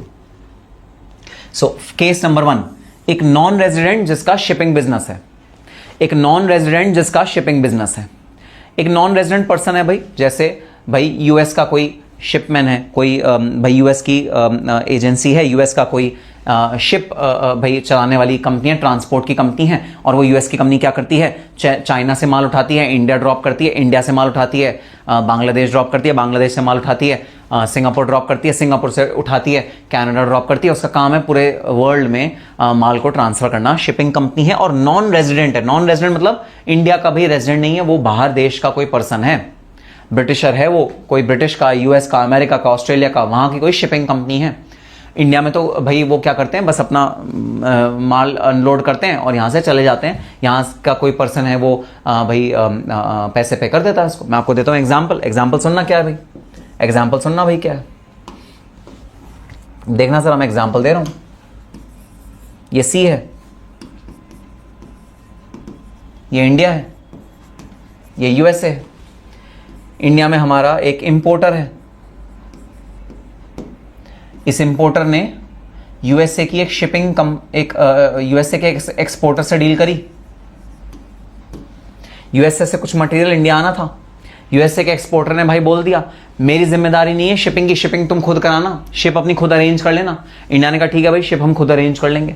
तो यूएसए के पोर्ट पे एक शिपिंग कंपनी थी, इंडिया के इंपोर्टर ने उस शिपिंग कंपनी से कॉन्ट्रैक्ट किया कि भाई शिपिंग कंपनी सुनो, तुम माल उठाओगे यूएसए और इसे इंडिया ला के दे दोगे मुझे और वापस चले जाओगे इंडिया के बाहर, और मैं तुम्हें यूएसडी में तुम्हारे को पेमेंट ट्रांसफर कर दूंगा। तो इस पर्सन ने, ये जो शिपिंग कंपनी थी, इसने यूएसए से माल उठाया, इंडिया में ड्रॉप कर दिया, वापस चला गया। एक ही दिन में इंडिया में आया था, एक दिन से ज्यादा इंडिया में रहा ही नहीं है। एक ही दिन इंडिया में आया, एक ही दिन इंडिया में चला गया वापस। अब इंडियन गवर्नमेंट फंस गई। इंडियन गवर्नमेंट क्यों फंसी? इंडियन गवर्नमेंट इसलिए फंसी कि ये जो पर्सन जब इंडिया आया था तब उसका चल रहा था प्रीवियस ईयर 26-27। इंडियन गवर्नमेंट को वेट करना था असेसमेंट ईयर तक, 27-28 तक, और पता लगा 27-28 में तो भैया इंडिया से बाहर ही चला गया था, इंडिया में था ही नहीं। इंडियन गवर्नमेंट फंस गई। तो यहां पर एक एक्सेप्शन लाया गया कि जैसे ही किसी नॉन रेजिडेंट का शिप इंडिया में आता है, वेट मत करो असेसमेंट ईयर का, पोर्ट पे ही देखो, जैसे ये शिप इंडिया में आया ना, पोर्ट पे ही, जो पोर्ट है ना पोर्ट, उसी पे ही इसका धर दबोचो और उसको भाई सुन पहले इनकम टैक्स पे करके जा, हम तेरी शिप को बाहर नहीं जाने देंगे इंडिया से, हम तेरी शिप को बाहर नहीं जाने देंगे इंडिया से, पहले टैक्स पे करके जा। तूने इतनी इनकम हमारे इंपोर्टर से कमाई है, जितनी इनकम कमाई है उस पर टैक्स पहले पे करके जा। तो पता है शिपिंग कंपनी वाला जो फॉरेनर है वो क्या कहेगा, hey we know income tax act, okay don't act smart with us, we know income tax act very well, we have taken coaching from one of the best teachers of India from income tax, okay we know income tax very well, don't try to mislead us, we know we don't have to pay income tax right now, we have to pay income tax in the assessment year. I will pay income tax, I will come back to India in the assessment year, God promise, I swear on my mother, I will come back next year, assessment year, I will pay you tax, please trust me, okay I will come back. वो ऐसे कह रहा है, वो शाना बनने की कोशिश कर रहा है। क्या शाना बनने की कोशिश कर रहा है? भाई मैं आऊंगा वापस असेसमेंट ईयर में टैक्स पे करने तुम्हारा, लेकिन आएगा नहीं आएगा किसको पता, किसको पता भाई आएगा नहीं आएगा, पैसे की बात है, बहुत मोटे पैसे की बात है। हम कहे ना भाई ना, हम तेरे आने का इंतजार नहीं करेंगे, तू अभी रुक जा, शिपिंग कंपनी तू अभी रुक जा, नॉन रेजिडेंट है तू, वैसे ही पता नहीं आएगा नहीं आएगा, तू टैक्स अभी के अभी पे करके जा। तो जब कोई नॉन रेजिडेंट की शिप इंडिया में आती है, जब कोई नॉन रेजिडेंट शिपिंग बिजनेस में जो है वो इंडिया में अपना भाई कोई काम करने आता है, चाहे 1 दिन के लिए रहे, चाहे 2 दिन के लिए रहे, चाहे 3 दिन के लिए रहे, उसकी शिप को रोक लिया जाता है और उसकी शिप को भाई रोक कर कहा जाता है कि तुम पहले अपना इनकम टैक्स पे करो, तभी हम तुम्हारी शिप को रिलीज करने देंगे, अदरवाइज रिलीज नहीं करने देंगे। This is the first exception to the rule that assessment year is the next year. इस केस में भाई असेसमेंट ईयर वही वाला ईयर बन जाएगा, तभी के तभी आप इनकम को असेस करोगे, तभी के तभी आप टैक्स भी कलेक्ट करोगे इस वाले पर्सन से जिसका शिपिंग बिजनेस है। सर एक बात बताओ, यहां नॉन रेजिडेंट ही क्यों लिखा है? अगर कोई रेजिडेंट है, रेजिडेंट मतलब इंडिया का कोई पर्सन है जो शिपिंग बिजनेस कर रहा है सर उसके लिए एक्सेप्शन क्यों नहीं है? क्योंकि देखो क्या लिखा है, नॉन रेजिडेंट शिपिंग बिजनेस लिखा है। क्या लिखा है? नॉन रेजिडेंट शिपिंग बिजनेस लिखा है। तो sir non resident shipping business क्यों लिखा है? अगर कोई रेजिडेंट है उसके लिए वाला रूल क्यों नहीं अपनाया? अरे रेजिडेंट तो भाई घर की खेती है, घर की मुर्गी दाल बराबर है जैसा होता है ना, रेजिडेंट तो घर का ही है, वो कहां जाएगा? रेजिडेंट को तो हम कहीं से भी धर दबोचेंगे, रेजिडेंट कहां जाएगा? अगर उस रेजिडेंट का शिपिंग बिजनेस है इंडिया में और वो इंडिया में ही रहता है, तो वो शिप उसकी भले ही कहीं भी पूरे वर्ल्ड में चक्कर खाती रहे, शिप उसकी कहीं भी जाती रहे, मुझे फर्क नहीं पड़ता। आएगा घूम फिर के कहां? शाम को आएगा तो घर ही आएगा, तो इंडिया में ही, वो कहां जाएगा? वो कहीं जा ही नहीं सकता। तो वो उस पर ये एक्सेप्शन भाई अप्लाई नहीं करती। वो जाएगा तो जाएगा कहां? राजनीश कह रहा है, बिल्कुल सही बात, वो कहां जाएगा? तो भाई ये एक्सेप्शन किस पे अप्लाई करती है? ये एक्सेप्शन अप्लाई करती है नॉन रेजिडेंट पे जिसका शिपिंग बिजनेस है। अगर आप नॉन रेजिडेंट हो और आपका शिपिंग बिजनेस है तो भाई आप इंडिया में इनकम टैक्स पे करके ही अपनी शिप को बाहर लेकर जाओगे, अदरवाइज आप शिप को बाहर लेकर नहीं जा सकते। This is exception to the rule that assessment year is the next year. इस केस में भाई असेसमेंट ईयर और प्रीवियस ईयर सेम हो जाता है, तो आपका जो प्रीवियस ईयर होगा वही असेसमेंट ईयर भी होगा। बताओ लॉजिक के साथ बात क्लियर?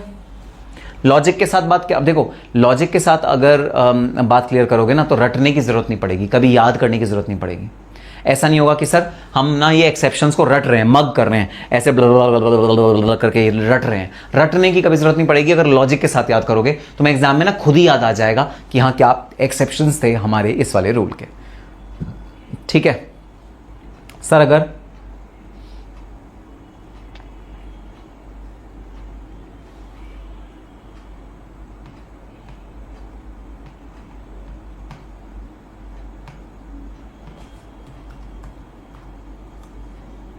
नहीं बहने, तो बहुत अच्छा क्वेश्चन है शुभम का। शुभम कह रहा है सर अगर एयरवेज से कुछ इंपोर्ट करते हैं, तो अगर एयर से कुछ इंपोर्ट करते हैं तो भाई देखो फिलहाल ऐसा कोई एक्सेप्शन एयरवेज के लिए नहीं है। ये एक्सेप्शन फिलहाल सिर्फ शिपिंग बिजनेस के लिए है, यहां पर एयरवेज के लिए कोई एक्सेप्शन नहीं यहां पर रखा गया है। और मैं तुम्हें एक बात वैसे बता दूं भाई, एयरवेज में जब भी कोई प्रोडक्ट इंडिया में भाई लाया जाएगा तो Airways is very very expensive. तो यूजुअली बल्क परचेजिंग के लिए, बल्क ऑर्डर्स को देने के लिए या बल्क में कोई काम करने के लिए एयरवेज यूज करना बहुत एक्सपेंसिव पड़ता है, तो वो यूजुअली ट्रांसपोर्टेशन के लिए यूज नहीं होगा। एयरवेज सिर्फ कोरियर, मेल, इन सब चीज़ों के लिए, हल्के चीज़ें, इन सब के लिए जनरली यूज होता है। लेकिन फिलहाल जो एक्सेप्शन है वो एयरवेज के लिए नहीं है। एयरवेज का अगर कोई नॉन रेजिडेंट है जो अपना एयरवेज का भाई बिजनेस कर रहा है और वो अगर एयरवेज इंडिया में भाई ट्रांसपोर्ट करता है और बाहर जाता है, उसके लिए एक्सेप्शन नहीं है। उसके लिए भाई असेसमेंट ईयर अगला साल ही माना जाएगा, assessment year previous year same नहीं होगा उसके लिए। This exception is only for the shipping business, सिर्फ शिपिंग बिजनेस के लिए ये वाला एक्सेप्शन होगा। ठीक है, नेक्स्ट है भाई a person permanently living India. ये तो हम अभी डिस्कस कर ही चुके। ठीक है, अगर कोई पर्सन का हमें संदेह है कि ये पर्सन इंडिया से परमानेंटली बाहर जा रहा है, और संदेह क्या है भाई, उसको वीजा मिलेगा। ठीक है, वीजा जब मिलेगा तो वीजा के बाद उसको उसको प्रूफ ये आपके पास होंगे कि हाँ ये पर्सन जा रहा है, क्योंकि वीजा रिक्वायरमेंट्स वो फुलफिल कर रहा होगा, फॉरेन कंट्री में वो अपने फंड्स ट्रांसफर कर रहा होगा। तो इनकम टैक्स अथॉरिटीज को ना खबर मिल जाती है कि ये पर्सन इंडिया से परमानेंटली जा रहा है। तो जो पर्सन इंडिया से परमानेंटली जा रहा है उस पर्सन को इनकम टैक्स पहले पे करना पड़ेगा, और उसको प्रीवियस ईयर जो है वही असेसमेंट ईयर भी उसका बन जाएगा, सेम ईयर बन जाएगा। जैसे कि मैंने अभी एग्जांपल दिया था कि भाई अगर देश छोड़ के मैं जा रहा हूं परमानेंटली और गवर्नमेंट को ये पता लग गया तो वो आ जाएगी मेरे पास टैक्स कलेक्ट करने, प्रीवियस ईयर को ही अपना असेसमेंट ईयर भी बना लेगी। और इसमें एक और है, transferring property to avoid tax. तो अगर कोई भाई ऐसा पर्सन है जो अपनी कोई प्रॉपर्टी को ट्रांसफर कर रहा है, ठीक है भाई मेरे पास कोई प्रॉपर्टी है और मुझे पता है मेरा इनकम टैक्स का बहुत सारा अमाउंट ड्यू है, ठीक है, मुझे इनकम टैक्स को पेमेंट करनी है, मेरे पास प्रॉपर्टी है, मेरे पास कोई अर्निंग का सोर्स नहीं है, अब मुझे इनकम टैक्स को पेमेंट करनी पड़ेगी। मैं क्या करता हूं, उससे पहले मैं उस प्रॉपर्टी को बेचने के फिराक में होता हूं। भाई प्रॉपर्टी को मैं बेच दूंगा, कैश मेरे पास आ जाएगा, कैश को मैं उड़ा दूंगा, कैश को मैं खर्चा कर दूंगा। तो अगर इनकम टैक्स को यह बात पता लग जाती है कि भाई आपके पास कोई प्रॉपर्टी है और इनकम टैक्स बहुत सारा ड्यू है, और इतना ड्यू है इनकम टैक्स कि आपकी उस प्रॉपर्टी के सेल्स प्रोसीड इनकम टैक्स से रीपे होंगे, ठीक है, अगर गवर्नमेंट को यह बात पता लग जाती है तो वो आपकी प्रॉपर्टी को बेचने से आपको रोक सकते हैं। जी हाँ, गवर्नमेंट के पास ये पावर है कि आपको प्रॉपर्टी ना बेचने में, और बोलें कि ये प्रॉपर्टी अगर बिकेगी तो सबसे पहले इनकम टैक्स का ड्यू क्लियर करो, वरना प्रॉपर्टी को हम बेचने नहीं देंगे। तो जहां इनकम टैक्स को थोड़ा सा भी शक होता है कि भाई ये पर्सन अपनी प्रॉपर्टी बेच रहा है और उसका प्रॉपर्टी बेचने का मकसद ये ताकि इनकम टैक्स ना पे करना पड़े, ताकि फटाफट प्रॉपर्टी से पैसे आए, पैसे कोई उड़ा देगा, कहीं खर्चा कर देगा, जहां इनकम टैक्स पे शक होता है वहां पर वो असेसमेंट ईयर का इंतजार नहीं करेगी और वो तुरंत एक्शन लेके तुरंत रिकवरी कर लेगी इनकम टैक्स की उस वाले पर्सन से। सो पर्सन जो प्रॉपर्टी को बेचना चाह रहा है टू अवॉइड टैक्स, वो भी previous year is equal to assessment year के फॉर्मूले में फॉल कर जाएगा। तो सर 100 कंट्री में टैक्स देना पड़ेगा, 100 कंट्री में मतलब सिर्फ एक ही कंट्री में टैक्स देना पड़ेगा? हाँ, टैक्स तो देखो एक ही कंट्री में देना पड़ेगा, टैक्स 2 कंट्री में नहीं देना पड़ेगा, टैक्स एक ही कंट्री में देना पड़ेगा। अब जैसे अगर मैं बात करूं इस वाले शिप वाले पर्सन की, ये भाई इंडिया जब आएगा तो टैक्स देगा। सपोज अगर ये जब यूएस गया तब भी इसने अगर सपोज टैक्स दिया, तो एक चीज होती है जो तुम्हारे इंटरमीडिएट के कोर्स में नहीं है, जो तुम्हारे फाइनल के कोर्स में है, उस चीज का नाम है double taxation avoidance agreement. Double taxation avoidance agreement. अरे ये मैंने क्या बोल दिया यार, छोटे छोटे बच्चे हैं, इनको कुछ समझ में तो आएगा नहीं, बेचारे कंफ्यूज हो जाएंगे। अब मैं ये पढ़ा दूंगा अगर इनको मैंने नॉलेज दे दी डबल टैक्सेशन अवॉइडेंस अग्रीमेंट की, और ये कंफ्यूज हो गए, जो आगे के कंसेप्ट है वो भी नहीं समझ पाए, तो फिर क्या होगा? मतलब ये तो कॉन्सेप्ट मुझे इनको इंट्रोड्यूस नहीं करना चाहिए, क्योंकि छोटे छोटे मासूम से बच्चे, अभी फाउंडेशन का एग्जाम भी इन्होंने क्लियर नहीं किया है, तो DTA कैसे ये समझेंगे ना, फिर बिल्कुल कंफ्यूज हो जाएंगे। तो इनको मुझे पढ़ाना नहीं चाहिए, DTA के बारे में ना बेसिक नॉलेज इनको नहीं देनी चाहिए मुझे। हाँ, ऐसे करना चाहिए मुझे, ठीक है। तो हाँ, छोड़ो ये सब छोड़ो, ये सब कुछ नहीं है, ये सब बेकार की चीजें हैं, ठीक है। तो हाँ, 2 कंट्रीज में टैक्स नहीं देना पड़ेगा, 2 अलग अलग कंट्रीज में आप टैक्स नहीं दोगे, ये बात आपको भाई देनी है।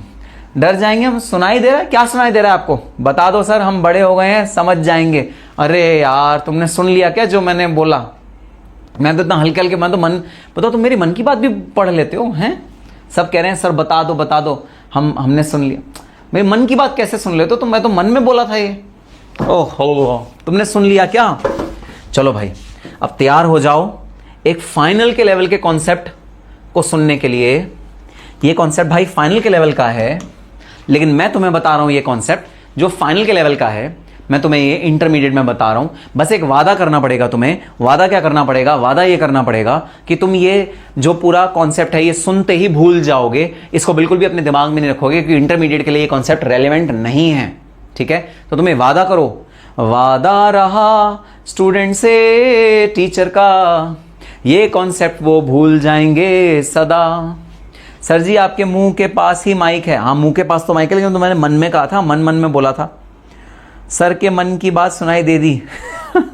चलो अब मेरा वादा कर दो मेरे से, अब जो मैं तुम्हें समझाने जा रहा हूं वो तुम भूल जाओगे, वो तुम याद नहीं रखोगे, वो तुम याद नहीं रखोगे, तुम भूल जाओगे, फाइनल में याद आओगे। ये वादा करो, प्रॉमिस प्रॉमिस प्रॉमिस करो कि बिल्कुल भी तुम इसे याद नहीं रखोगे, सुन के डिलीट कर देंगे। Very good very good, perfect. अब देखो होता क्या है, ये इंडिया है, ये यूनाइटेड स्टेट्स ऑफ अमेरिका है। ठीक है, यहां पर एक शिपिंग बिजनेस है, किस पर्सन का? यूनाइटेड स्टेट्स ऑफ अमेरिका के पर्सन का।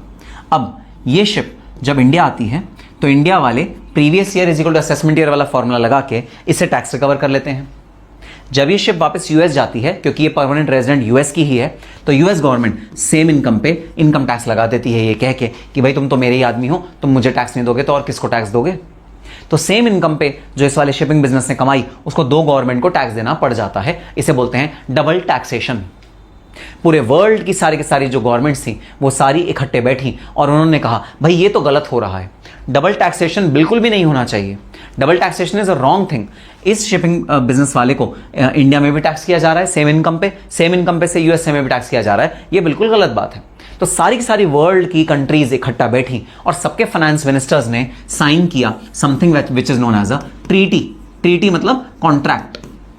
इन्होंने कॉन्ट्रैक्ट एंटर किया, इन्होंने कॉन्ट्रैक्ट साइन किया और उन्होंने एक रिलीफ दिया, इसे बोलते हैं डीटीए रिलीफ। रिलीफ का मतलब ये होता है कि भाई जो इनकम एक कंट्री में टैक्स हो गई उसको दूसरी कंट्री टैक्स नहीं करेगी, उसको रिफंड देगी उस वाले पर्सन को। तो अगर कोई इनकम इंडिया में टैक्स हो गई तो यूएसए वाला उस इनकम पे टैक्स नहीं लगाएगा, और जो इनकम यूएसए में टैक्स हो गई उस इनकम पे इंडिया वाला टैक्स नहीं लगाएगा। ऐसा समझौता किया गया, ऐसा कॉन्ट्रैक्ट बनाया गया। इस कॉन्ट्रैक्ट को किस दो गवर्नमेंट ने साइन किया? यूएसए और इंडिया की गवर्नमेंट ने इस वाले कॉन्ट्रैक्ट को साइन किया। इसे बोलते हैं इंडो यूएस ट्रीटी, इसे शॉर्ट में बोलते हैं इंडो यूएस ट्रीटी। और इस ट्रीटी में यह बात लिखी है, इस ट्रीटी में यह बात लिखी है कि फलानी फलानी इनकम पे अगर यूएसए ने टैक्स कलेक्ट कर लिया तो इंडिया नहीं करेगी, और फलानी फलानी इनकम पे अगर इंडिया ने टैक्स कलेक्ट कर लिया तो यूएसए नहीं करेगी। इसमें क्लियरली डिस्टिंग्विश किया हुआ है, इसमें क्लियरली अलग अलग भाई चीजें बताई हुई हैं कि अगर एक ही पर्सन एक ही इनकम पे दोनों कंट्रीज में टैक्स हो रहा है तो किस वाली गवर्नमेंट को अधिकार होगा टैक्स कलेक्ट करने का, यह बोला हुआ है ट्रीटी में। इसे बोलते हैं double taxation avoidance agreement. Double taxation avoidance agreement, इसे बोलते हैं ट्रीटी। तो डबल टैक्सेशन किसी भी इनकम का नहीं हो सकता, किसी भी कीमत पे डबल टैक्सेशन नहीं हो सकता किसी भी इनकम का। ठीक है, ठीक है, बात समझ में आ गई? चलो। अरे थोड़ा सर हैवी सा लग रहा है क्या तुमको? कुछ याद नहीं आ रहा? पिछले 5 मिनट में हमने कुछ पढ़ा, तुम्हें याद आ रहा है क्या? सर थोड़ा हैवी लग रहा है ना, ऐसा लग रहा है सर हैवी है हैं? सर थोड़ा हैवी लग रहा है, मतलब ऐसा कुछ प्रतीत हो रहा है, हैवी लग रहा है सर। क्या कुछ याद नहीं आ रहा है? ये क्या लिखा है? डीटीए, ये क्या होता है? Treaty, USA India relief, Indo US, India USA, ये सब क्या है? कुछ याद आ रहा है क्या तुमको? तुमको कुछ याद आ रहा है क्या? नहीं, मुझे तो नहीं याद आ रहा है। पता नहीं क्या लिखा है ये, पता नहीं क्या लिखा है। इसको भूल जाओ, इग्नोर कर दो भाई, इग्नोर कर दो। पता नहीं ये कौन लिख के चला गया मेरे बोर्ड पे। ट्रीटी फ्रीटी ये सब बेकार की चीजें, इसे भाई तुमने भी भुला दिया क्या? हैं, तुमने भी डिलीट कर दिया क्या? भूल गया? हाँ राजनीश भूल गया ना, वेरी गुड। कुछ याद नहीं आ रहा ना, क्या है ये? हाँ सर याद नहीं आ रहा सर। इन केस में प्रीवियस ईयर अपना लेस देन 12 मंथ्स है, असेसी इंडिया से बाहर जा रहा है, previous year is equal to assessment year हो जाएगा, एंड असेसमेंट ईयर तो लेस देन 12 मंथ्स हो जाएगा ना। फिर नहीं भाई, इसमें असेसमेंट ईयर पूरा 12 महीने का रहेगा। जो हमारा पूरा असेसी तो भाई 1 दिन के लिए आ रहा है इंडिया में सिर्फ 1 दिन के लिए आ रहा है, तो इसका मतलब 1 दिन का उसका प्रीवियस ईयर थोड़ी है, पूरा ईयर उसका असेसमेंट ईयर होगा। Assessment year will be full year. कुछ याद तो नहीं आ रहा ना? हाँ सर याद नहीं आया। कुछ याद तो नहीं रखोगे ना? हाँ सर याद नहीं रखे। ये नालायक लड़की है ना प्रभा शर्मा, सेक्शन 90 सेक्शन तक ले आइए। नालायक भूल जाओ, भूलना है।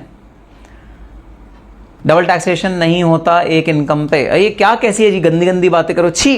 डबल टैक्सेशन अवॉइडेंस, ये क्या है डबल टैक्सेशन अवॉइडेंस एग्रीमेंट? एक कलेक्ट होता है टैक्स। हिमांशु जवाब दे दिया तुम्हारे क्वेश्चन का। फिर तो डीटीए के लिए हमेशा ट्रीटी बना पड़ेगा डिफरेंट कंट्री से। बिल्कुल, सारी कंट्री से हमारी ट्रीटी है भाई।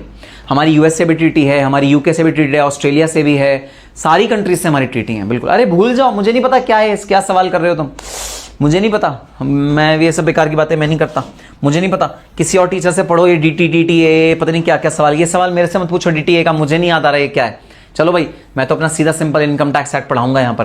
परमानेंटली लिविंग इन इंडिया, अगर कोई पर्सन परमानेंटली इंडिया लीव कर रहा है या ट्रांसफर हो रही है प्रॉपर्टी टू अवॉइड टैक्स, तो गवर्नमेंट के पास पावर है, वो प्रीवियस ईयर को असेसमेंट ईयर की तरह ट्रीट कर लेगा। और अगर प्रीवियस ईयर असेसमेंट ईयर की तरह ट्रीट हो गया तो भाई आपकी इनकम हो जाएगी टैक्स, पूरी पूरी इनकम हो जाएगी टैक्स। ठीक है सर, बात समझ में आ गई। नेक्स्ट एक्सेप्शन है bodies formed for short duration. जो बॉडीज शॉर्ट ड्यूरेशन के लिए फॉर्म होती हैं, भाई ये बता दो तुम में से कितने स्टूडेंट्स रामलीला जाना एंजॉय करते हैं? रामलीला होती है ना दशहरे से पहले, दशहरे से 10 दिन पहले रामलीला होती है, रामलीला का मंचन होता है। और दिल्ली की रामलीला तो बड़ी फेमस है भाई, यहाँ ओल्ड दिल्ली में होती है, चांदनी चौक के बिल्कुल सामने लाल किले के नीचे होती है रामलीला। बड़ा टेस्टी टेस्टी खाना मिलता है, पाव भाजी, टिक्की, चीला और रुमाली रोटी और मटर मखाने की सब्ज़ी और बड़ी टेस्टी टेस्टी कुलिया चाट, बड़ी टेस्टी टेस्टी उसमें खाना मिलता है। तो तुम भी इंजॉय करते हो क्या रामलीला जाना? बताना ज़रा, रामलीला जाना इंजॉय करते हो क्या? यस सर, रामलीला होती है क्या तुम्हारे यहाँ भी? सर आप रामलीला देखने जाते हो, आप खाना खाने जाते हो? आप तो सिर्फ आपने रामलीला के बारे में खाना बताया, आपने देखने का तो कुछ बताया नहीं। सर मुंह में पानी आ रहा है। पहले बताओ रामलीला जाते हो क्या? हाँ सर, सब रामलीला जाते हैं। ठीक है भाई, तो रामलीला एक ऐसा फंक्शन होता है जो साल में एक बार होता है और उसके लिए कोई बॉडी क्रिएट होती है जो शॉर्ट ड्यूरेशन के लिए क्रिएट होती है। उस इवेंट के लिए एक बॉडी क्रिएट होती है, इसे बोलते हैं भाई कमिटी। इसे बोलते हैं क्या? कमिटी। तो एक कमिटी क्रिएट होती है शॉर्ट ड्यूरेशन के लिए। रामलीला जब हुई तो इस कमिटी को भाई डाइल्यूट कर दिया जाता है, खत्म कर दिया जाता है। ठीक है, तो कोई ऐसी बॉडी है जो शॉर्ट टर्म के लिए क्रिएट हो रही है, जो किसी फंक्शन को करने के लिए क्रिएट हो रही है या किसी इवेंट को करवाने के लिए क्रिएट हो रही है, उस केस में भाई वो हमें पता है कि वो वाली बॉडी इस साल के खत्म होने तक खत्म हो जाएगी, उसको खत्म कर दिया जाएगा भाई। तो भाई ऑब्वियस सी बात है, गवर्नमेंट ऑफ इंडिया कहेगी हम असेसमेंट ईयर तक इंतजार नहीं करेंगे क्योंकि ये बॉडी तो खत्म हो जाएगी। तो इसका इनकम हम प्रीवियस ईयर में ही कलेक्ट कर लेंगे। Again previous year is equal to assessment year. Again previous year is equal to assessment year. Previous year और असेसमेंट ईयर इस केस में चेंज सेम हो जाएगा। जहां पर body is formed for short duration, जहां पर बॉडी शॉर्ट ड्यूरेशन के लिए बनी है वहां पर प्रीवियस ईयर और असेसमेंट ईयर बिल्कुल सेम रहेगा, उसमें कोई डिफरेंस भाई नहीं रहेगा। सो इस केस में भी हम प्रीवियस ईयर और असेसमेंट ईयर को बिल्कुल सेम रखेंगे, इन दोनों में कोई डिफरेंस नहीं होगा। और असेसमेंट ईयर, क्योंकि असेसमेंट ईयर तक हो सकता है भाई ये पहुंचे ही ना, इस वजह से हम लोग इसमें जल्दी टैक्स रिकवर कर लेंगे। बिल्कुल भाई, कोलकाता में जैसे दुर्गा पूजा होती है, वेरी गुड, पंडाल सजते हैं। ठीक है, पंडाल होता है, पंडाल हॉपिंग करते हो आप लोग, और जब पंडाल हॉपिंग करते हो तो फिर आप भाई उसका शॉर्ट ड्यूरेशन के लिए पंडाल भाई सजाते हैं और फिर वो साल के खत्म होने से पहले पहले खत्म हो जाते हैं। ठीक है। प्रभाकरी सर आप चटोरे हो, नालायक। रामलीला कर लाते हो क्या? रामलीला, अच्छा रामलीला कर लाते हो क्या? हाँ भाई मैं रामलीला भी करता हूँ, बिल्कुल। रामलीला में रावण का रोल करता हूँ मैं। वेरी गुड, ठीक है। चलो, so body is form for short duration and last is discontinued business. तो भाई डिसकंटिन्यूड बिजनेस, जब किसी का बिजनेस भाई डिसकंटिन्यू हो रहा होता है, जब बिजनेस कोई अपना खत्म कर रहा होता है, उस सिचुएशन में भी हम कहते हैं भाई असेसमेंट ईयर और प्रीवियस ईयर को सेम रख दो। उस सिचुएशन में भी भाई हम वेट नहीं करते असेसमेंट ईयर का कि जब असेसमेंट ईयर आएगा तब हम भाई आपसे टैक्स लेंगे। नहीं भाई नहीं, हम वेट नहीं करेंगे उस केस में। उस केस में हम आपसे टैक्स इमीडिएटली कलेक्ट कर लेंगे। आपका बिजनेस डिसकंटिन्यू जो होगा उससे पहले ही हम आपका जो टैक्स है वो इमीडिएटली कलेक्ट कर लेंगे, अगर आपका बिजनेस डिसकंटिन्यू हो रहा है तो। ठीक है। अब इस वाले केस में ना स्पेशली जो बिजनेसमैन है वो अपनी डिस्क्रिशनरी पावर लगाता है इस वाले स्पेशल केस में, और इनकम टैक्स ऑफिसर ये डिटरमाइन करता है कि भाई जिसका बिजनेस डिसकंटिन्यू हो रहा है वो कोई बहुत सही आदमी है जो इनकम टैक्स सच भर देगा। ठीक है, डिसकंटिन्यू होने के बाद तो वो असेसमेंट ईयर तक वेट कर लेते हैं। अगर वो असेसिंग ऑफिसर कहता है नहीं नहीं भाई ये बदमाश है, ये भाग सकता है, जा सकता है, भाई ये इनकम टैक्स नहीं पे करेगा, तो PY = AY रख लेते हैं। तो at the description of the income tax officer. Income tax officer decide करेगा कि डिसकंटिन्यूड बिजनेस में आपको भाई जो previous year is equal to assessment year है उसका आपको फॉलो करना है या नहीं करना, या आप असेसमेंट ईयर को ही अपना भाई नॉर्मल प्रीवियस ईयर अपना नॉर्मल असेसमेंट ईयर मानोगे, वो इनकम टैक्स ऑफिसर डिसाइड करेगा। तो बस ये हैं वो चार केसेस। एक्चुअली ये 5 केसेस हैं, 4 नहीं है क्योंकि 2 मैंने यहां क्लब कर दिए। एक्चुअली ये हैं वो 5 केसेस जिसमें कि असेसमेंट ईयर और प्रीवियस ईयर सेम होता है, जिसमें कि प्रीवियस ईयर के दौरान ही टैक्स कलेक्ट किया जा सकता है। इसके अलावा कोई और ऐसा केस नहीं है जहां प्रीवियस ईयर के दौरान टैक्स कलेक्ट किया जा सकता है। इसके अलावा कोई और ऐसा केस नहीं है। इन केसेस के अलावा जो आपका टैक्स है वो अगले साल ही कलेक्ट होता है, असेसमेंट ईयर में ही कलेक्ट होता है, प्रीवियस ईयर में कलेक्ट नहीं होता। सर क्या ये 5 केस हमें याद करने हैं? जी हाँ, बिल्कुल 110% ये 5 केस आपको याद करने हैं। एग्जाम पॉइंट ऑफ व्यू से आपका जो भाई थियोरेटिकल क्वेश्चन एग्जाम में आता है इसमें से पूछा जा सकता है। हालांकि थ्योरी आना थोड़ा सा रेयर है डीटी के पेपर में। डीटी के पेपर में थ्योरी ज़्यादा नहीं आती, ठीक है, पर स्टिल ऐसा हो सकता है कि इसमें से आपकी थ्योरी पूछी जाए। ठीक है भाई, चलो तो भाई हमारा स्कोर कितना था? हमारा स्कोर था 4:1, ठीक है। और अब एक क्वेश्चन आ गया जिसमें हम अपने स्कोर को रिवाइज करेंगे। हमारा स्कोर कितना था? हमारा स्कोर था 4:1। मेरे 4 पॉइंट्स थे, तुम्हारे 1 पॉइंट थे, ठीक है। और अब हमको एक ऐसा क्वेश्चन आ गया जिस क्वेश्चन के जवाब देना है और हम देखेंगे कि हमारा स्कोर भाई इंप्रूव हो सकता है या हमारा स्कोर भाई डिप्लीट हो सकता है। तो आओ देखते हैं। हाँ, जॉइंट वेंचर, ये joint venture is an example. Short term joint venture नहीं आते क्या एक्सेप्शन में? शॉर्ट टर्म जॉइंट वेंचर ये हो तो गया भाई, ये शॉर्ट टर्म जॉइंट वेंचर ही तो है, ये वाला, ये bodies form for short duration, ये शॉर्ट टर्म जॉइंट वेंचर ही तो है। सर वो पंडाल में इनकम कैसे जनरेट होता है? अरे वो तो भाई पंडाल में इनकम आती है, जो खाना बिकता है वो तुम्हें कॉस्ट पे थोड़ी बेचते हैं, वो तो प्रॉफिट में बेचते हैं ना। और आप पंडाल पे भाई टिकट लेते हो, अच्छा पंडाल की तो जनरल टिकट नहीं होती, भाई जो खाना बिकता है वहाँ पर जो चढ़ावा आता है उससे तो भाई प्रॉफिट जनरेट होता है ना।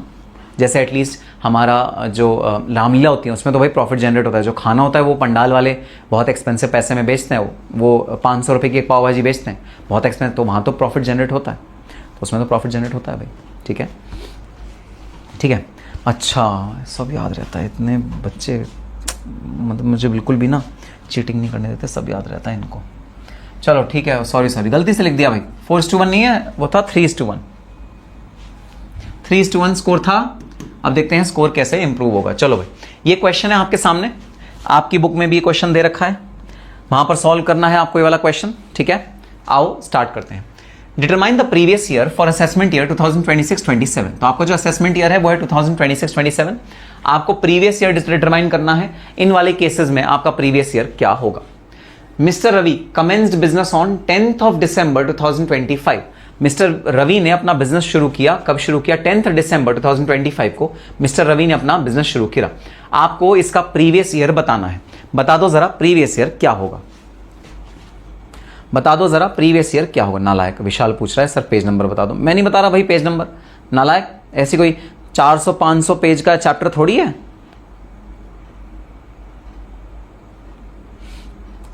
चलो बता दो भाई इसका प्रीवियस ईयर क्या होगा। What is the previous year?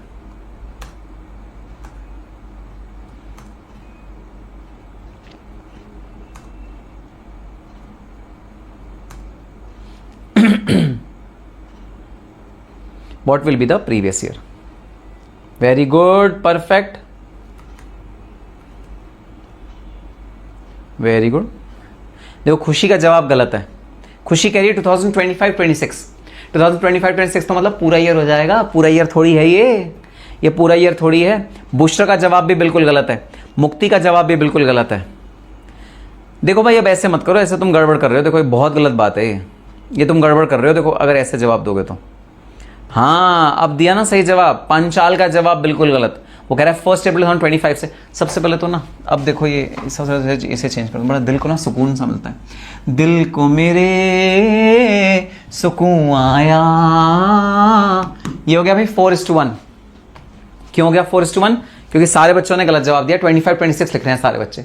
नहीं, 25-26 is not the previous year please. Previous year होगा 10th December 2025 to 31st March 2026। Previous year होगा 10th December 2025 to 31st March 2026। बिल्कुल ट्रंकेटेड ईयर होगा भाई, छोटा ईयर होगा। आंसर 25-26 नहीं है। 25-26 का मतलब है पूरा साल। क्या ये पूरा साल है? नहीं, बिजनेस तो अभी शुरू हुआ है। कमेंस बिजनेस तो अभी शुरू हुआ है। तो हमारा जो प्रीवियस ईयर क्या होगा वो होगा ये। अच्छा, इसके आगे एक्सप्लेनेशन भी लिखना भी जरा, एक्सप्लेनेशन भी लिखना। Since the business is commenced on since the business of Mr. Ravi is commenced on 10th December 2025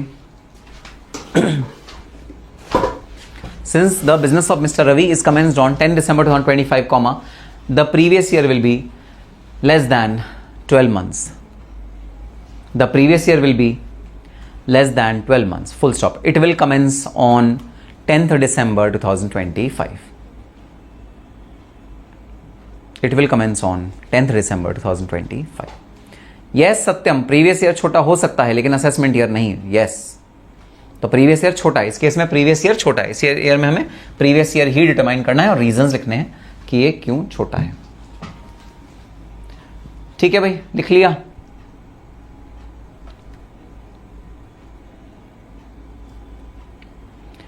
Ronit, ये क्वेश्चन टीम से पूछो प्लीज, ये क्वेश्चन लाइव में मत पूछो। चलो अब आ जाए पार्ट बी। रीजन भी लिखना है भाई, साथ में रीजन भी लिख रहे हो ना। चलो part B. Sonam commenced business. Sonam ने बिजनेस कमेंस किया। सोनम ने कब बिजनेस कमेंस किया? 10th मार्च 2026 को बिजनेस कमेंस किया। तुम्हें बताना है कि तुम्हारा फाइनेंशियल ईयर क्या है, तुम्हारा प्रीवियस ईयर क्या है, प्रीवियस ईयर बताना है। अंकित मॉडल का जवाब बिल्कुल सही। सान्या मंसूरी का जवाब बिल्कुल गलत। अरे नालायक सान्या मंसूरी। सान्या मंसूरी ने पता क्या लिखा है? 10th मार्च 2026 टू 31st मार्च 2027। ये थोड़ी होगा प्रीवियस ईयर। ओ भाई साहब, राजनीश कुमार तिवारी तो और भी ज्यादा महान लिखता है 10th मार्च 2023। राजनीश कुमार तिवारी कहां 23 दिख रहा है तुम्हें? यहां 26 है, नालायक। सत्यम प्रसाद कह रहे हैं 10th मार्च 27 टू 31 मार्च 27 में कहां पहुंच गए तुम तिवारी जी? सत्यम प्रसाद 27 में कहां पहुंच गए तुम?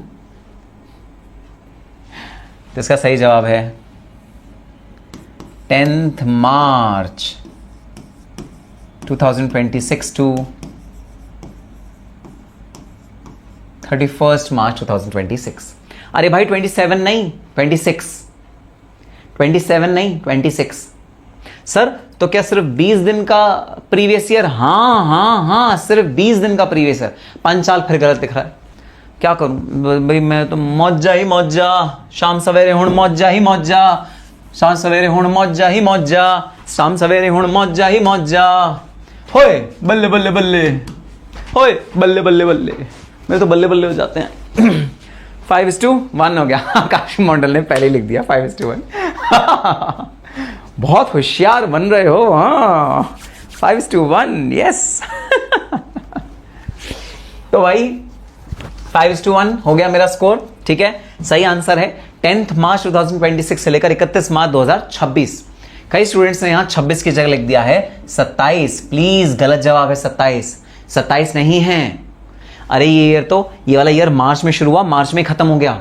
ठीक है, तो यहाँ 26 होगा तो क्या है 20 दिन का प्रीवियस ईयर है? हाँ, ये 20 दिन का प्रीवियस ईयर है भाई। हो सकता है एक दिन का भी प्रीवियस ईयर हो सकता है। जो बिजनेस 30 मार्च को शुरू होगा 31 मार्च तक का, एक दिन का भी प्रीवियस ईयर हो सकता है, कोई बड़ी बात नहीं है। प्रीवियस ईयर एंड होगा 31 मार्च को, ये बात श्योरिटी है। शुरू कभी भी हो सकता है, कभी भी शुरू हो सकता है भाई।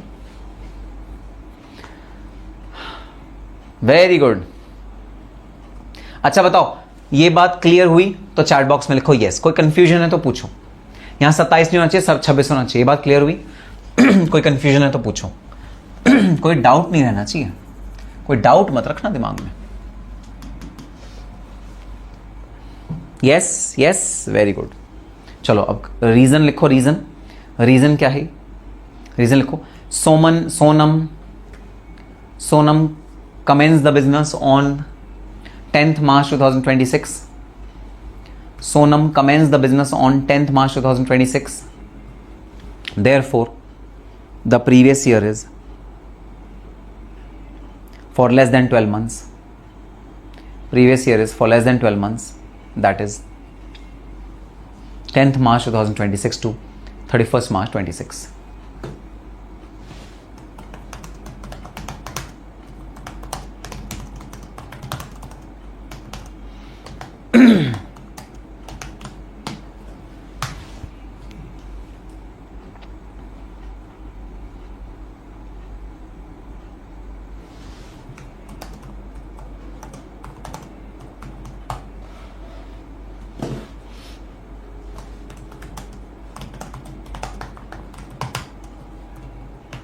सी पार्ट जरा खुद ट्राई करो भाई, सी पार्ट का मैं जवाब नहीं दे रहा, सी पार्ट जरा खुद ट्राई करो, थर्ड पार्ट खुद ट्राई करो। मिस्टर मोहक is running an established business since 2011 से ये लोग अपना बिजनेस चला रहे हैं। During the financial year 25-26 financial 25-26 में बिजनेस ने प्रॉफिट अर्न किया है 25 लाख रुपए का। आपको प्रीवियस ईयर बताना है क्या होगा, प्रीवियस ईयर बताना है क्या होगा। देखो जरा रमाकांत नायक ने क्या नया ईयर निकाला है भाई साहब। मैं ये आंसर को ना बोर्ड पे लिखना चाहता हूं भाई, झंडे गाड़ दिए लड़के ने। देखना जरा न्यू ईयर रमाकांत नायक ने क्या लिखा। रमाकांत नायक ने न्यू ईयर लिखा 31 मार्च 2025 से लेकर 1 अप्रैल 2026। वाह वाह वाह, ऐसा ईयर कभी देखा है क्या? ऐसा फाइनेंशियल ईयर भाई साहब, ऐसा फाइनेंशियल ईयर कभी देखा है क्या? देखो फाइनेंशियल ईयर के लिए रमाकांत नायक ने क्या लिखा है, नालायक। 31 मार्च 2025 से लेकर 1 अप्रैल 2026। वाह, खैर मैं तो क्या कहूंगा, होए होए होए होए, मौजा ही मौजा, शाम सवेरे हुण मौजा ही मौजा होए, साडे नाल रहोगे ते ऐश करोगे, जिंदगी दे सारे मजे कैश करोगे, साडे नाल होए होए, साडे नाल होए होए। क्या हो गया ये? मजे आ गए मजे। क्या हो गया भाई? ये हो गया 6:1। Yes yes yes yes yes, हो गया। क्या हो गया? 6:1। यस, वेरी गुड नालायक। कोई फाइनेंशियल ईयर 31 मार्च से शुरू नहीं होता, हर फाइनेंशियल ईयर 1 अप्रैल से शुरू होता है। 1 अप्रैल 2025 से लेकर 31 मार्च 2026। 1 अप्रैल 2025 से लेकर 31 मार्च 2026 ये पूरा ईयर होगा, क्योंकि पूरे ईयर के दौरान बिजनेस चल रहा था। पूरे ईयर के दौरान बिजनेस चल रहा था, तो ये पूरा ईयर होगा। राजनीश तो सही आंसर भाई। देखो अगर कोई भी एक भी बच्चा गलत आंसर देखेगा तो मेरे तो मजे आ जाएंगे ना। मैं तो गलत आंसर को फिर उसके पॉइंट्स मेरे मिल जाएंगे ना, कि तुम एक तरफ हो मैं एक तरफ हूं, तुम सब मिलके एक पार्टी हो मैं एक पार्टी हूं, ठीक है। तो तुम में से कोई भी गलती करेगा तो ये एज्यूम करा जाएगा सबने गलती करी है ना भाई। कोई भी एक गलती करेगा एज्यूम करा जाएगा सबने गलती करी है। चलो आंसर क्या है? 1 अप्रैल 2025 to 31 मार्च 2026। चलो एक्सप्लेनेशन लिखो, एक्सप्लेनेशन, रीजन लिखो, रीजन लिखो, reason. The business is run for the entire previous year. The business is run for the entire previous year, full stop. The business is run for the entire previous year, full stop. Therefore, the previous year will be the full financial year, that is 2025-26. Therefore, the previous year will be the full financial year, that's 2025-26. इतनी जल्दी क्यों हार मान रहे हो? राजनीश कह रहे तब तो हो गया जीत आपका। सर मैं पहले ही हार मान लेता हूं, फिर तो आप जीत गए। सर आप गलत है ना, ये तो गलत है ना। चलो धीरे धीरे करके भाई रिलैक्स करेंगे अपने जो नियम कानून है उसे रिलैक्स करेंगे। सर अभी आप जीत जाओ बट एग्जाम में हमें जीतने के लिए रेडी करवा दो। अरे वाह क्या डायलॉग मारा फैजान ने, जबरदस्त। कह सर अभी आप जीत जाओ कोई बात नहीं, लेकिन एग्जाम में हमें जितवा दो बस। एग्जाम में तो तुम्हें जितवा रहा हूं, ठीक है भाई। चलो आ जाओ फोर्थ पार्ट क्या कहता है? Mister Akhil is following calendar year. Mister Akhil जो है वो अपने अकाउंटिंग करने के लिए कैलेंडर ईयर फॉलो करते हैं। कैलेंडर ईयर का क्या मतलब है? कैलेंडर ईयर का मतलब है 1 जनवरी से लेकर 31 दिसंबर तक फॉलो करते हैं अपने अकाउंटिंग करने के लिए। What will be the previous year for assessment year 2026-27? इनका प्रीवियस ईयर बता दो भाई। ये कैलेंडर ईयर फॉलो करते हैं, फाइनेंशियल ईयर फॉलो ही नहीं करते। अगर ये फाइनेंशियल ईयर फॉलो ही नहीं करते तो ऑब्वियस सी बात है भाई, जो प्रीवियस ईयर होगा वो भी भाई हमारा भी भाई वही होगा, कैलेंडर ईयर ही रखना पड़ेगा ना प्रीवियस ईयर भी। लो मैंने कैलेंडर ईयर ही रख दिया, प्रीवियस ईयर भी, क्योंकि अकाउंट्स जब कैलेंडर ईयर के हिसाब से बनते हैं तो टैक्स भी भाई कैलेंडर ईयर के हिसाब से कैलकुलेट करना पड़ेगा। मजबूरी है भाई, क्या करें। अकाउंट जब कैलेंडर ईयर के हिसाब से बने हैं तो टैक्स भी कैलेंडर ईयर के हिसाब से कैलकुलेट करना पड़ेगा, है ना। मजबूरी है, तो ये ऐसे मैंने लिख दिया। सान्या कह रही है 1 April 2025 to 31 March 2026। Very good, perfect. Panchal कह रहा है 25-26। दिया कह रही है 25-26। रिया का तो नहीं आंसर 26 27, नालायक 26 27 तो असेसमेंट ईयर है। विशाल कह रहा है 26 27, नालायक। यस, दिया गोयल का जवाब बिल्कुल सही। Diya Goyal is absolutely correct. Tax will be calculated as per financial year only. नहीं भाई नहीं, ऐसा नहीं हो सकता कि टैक्स कैलेंडर ईयर के हिसाब से चले।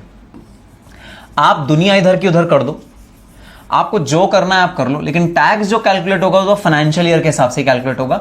अकाउंट्स अगर आपने कैलेंडर ईयर के हिसाब से बनाया बनाओ, कोई बात नहीं, लेकिन टैक्स जो आपको कैलकुलेट करना है वो तो भाई फाइनेंशियल ईयर के हिसाब से कैलकुलेट होगा। इस रूल का कोई भी एक्सेप्शन नहीं है। हम सिर्फ एक ईयर फॉलो करते हैं, वो है फाइनेंशियल ईयर। हम कैलेंडर ईयर नहीं फॉलो करते। भले आप अकाउंट्स चाहे जैसे बना लो, आपकी मर्जी, आप अकाउंट्स चाहे जैसे बना लो, मुझे फर्क नहीं पड़ता, मुझे फर्क नहीं पड़ता। अकाउंट्स कैसे बना लो, लेकिन जो टैक्स कैलकुलेट होगा वो सिर्फ और सिर्फ फाइनेंशियल ईयर के हिसाब से कैलकुलेट होगा। आंसर लिखो 1 अप्रैल 2026 टू 31 मार्च 2026, 25 से 26। भाई असेसमेंट ईयर देखो ना, असेसमेंट ईयर क्या है? असेसमेंट ईयर 26 27 है, तो फाइनेंशियल ईयर क्या हुआ? 25 26, ऑब्वियस सी बात है। असेसमेंट ईयर 26 27, तो फाइनेंशियल ईयर क्या हुआ? 25 26। प्लीज अंडरस्टैंड दिस लॉजिक, समझे? That is why. Very good, perfect. ठीक है सर, इसमें किसको पॉइंट मिलेगा? ऑफ कोर्स मुझे। क्यों सर, आपको क्यों पॉइंट मिलेगा? देख लो आंसर, देख लो। रिया तिलवानी का आंसर गलत है। फिर बुशरा परवेज ने कैलेंडर ईयर बोल दिया था, उसका आंसर गलत है ना वो। हाँ ये बात अलग है, मैंने इन्फ्लुएंस किया था बोलने के लिए, क्योंकि मैंने पहले गलत आंसर लिखा था। रूबी का आंसर गलत है।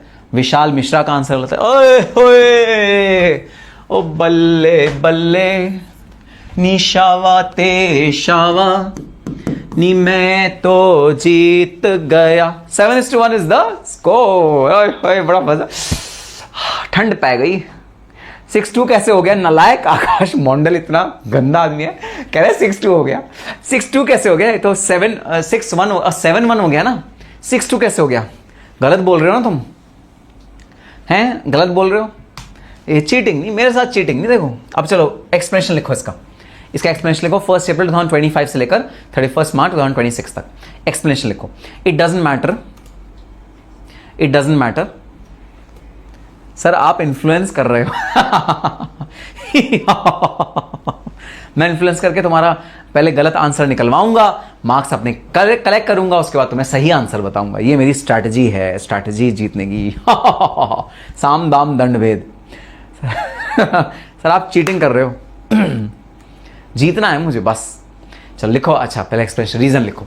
It doesn't matter whether calendar year is used. It doesn't matter whether calendar year is used as accounting year. It doesn't matter whether calendar year is used as accounting year. It doesn't matter whether calendar year is used as accounting year, comma, full stop. The tax year, the tax previous year will always be the financial year. The income tax previous year will always be the financial year. Therefore, the previous year shall be 2025-26. Therefore, the previous year shall be 2025-26.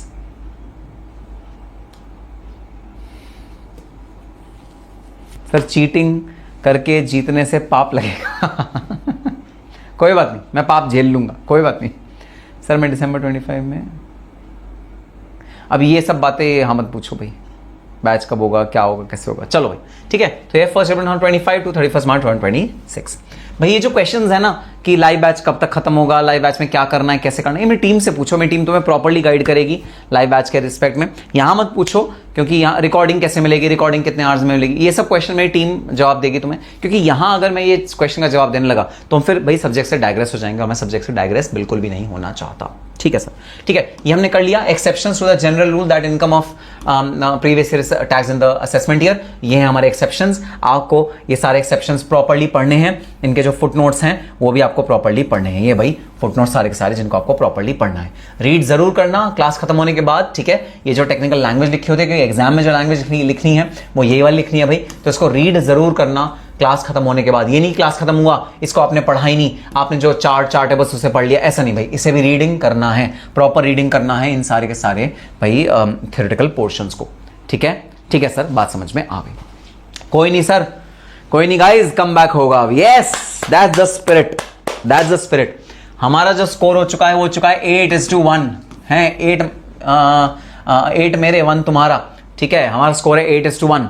अब तुम come back करो और इसको reverse कर दो, 1:8 कर दो, come back करो तुम, बिल्कुल, अरे चिंता की कोई बात नहीं। चलो अब चलो हम अगली बात पे चलते हैं। अगली बात ये है भाई कि टैक्स जो लगेगा वो किस पर लगेगा, हु इज द पर्सन जिस पे कि टैक्स लगता है, वो कौन सा पर्सन होगा जिस पे कि टैक्स लगता है।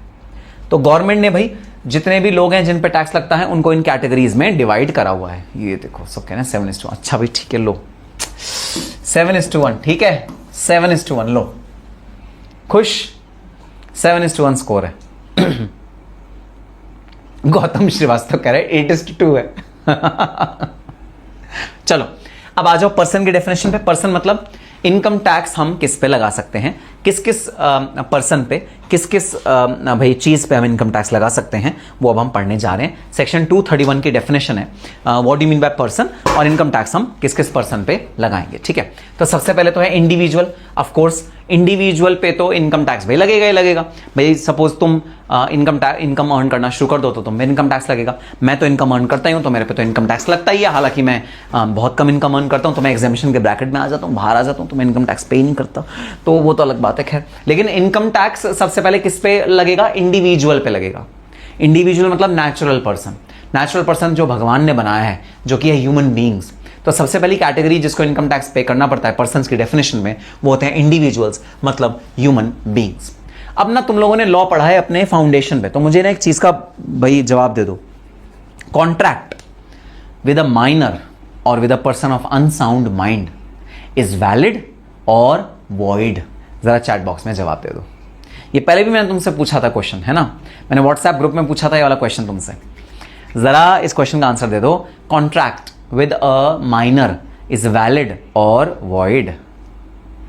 प्रभा शर्मा कह रही है मुझे भी इनकम टैक्स पे करना पड़ता है। हाँ भाई प्रभा शर्मा, जब तुमने जीएसटी का रजिस्ट्रेशन लिया हुआ है तो ऑब्वियसली इनकम तुम अच्छी खासी कमा रही होगी, इसलिए तुम्हें पे करना पड़ेगा। Yes, void, correct. इसका मतलब ये हुआ कि एक माइनर और अनसाउंड माइंड के पर्सन के साथ कॉन्ट्रैक्ट हो ही नहीं सकता। मतलब आप उसको फोर्स नहीं कर सकते रिकवरी के लिए, आप अपने पैसे उससे रिकवर नहीं कर सकते। आप एक माइनर से फोर्स नहीं कर सकते पैसा रिकवर करना, क्योंकि जो कॉन्ट्रैक्ट माइनर के साथ होता है वो वॉइड एब इनिशियो होता है एज पर द कॉन्ट्रैक्ट एक्ट। अब सवाल ये उठता है, आप में से कौन कौन आदित्य नारायण को जानते हैं? आदित्य नारायण आदित्य नारायण कौन है? आदित्य नारायण को देखा होगा हमने, हाँ? हे उदित नारायण को तो हम सब जानते ही हैं। उदित नारायण और आदित्य नारायण। हे आहा हा हा हा, हे हो।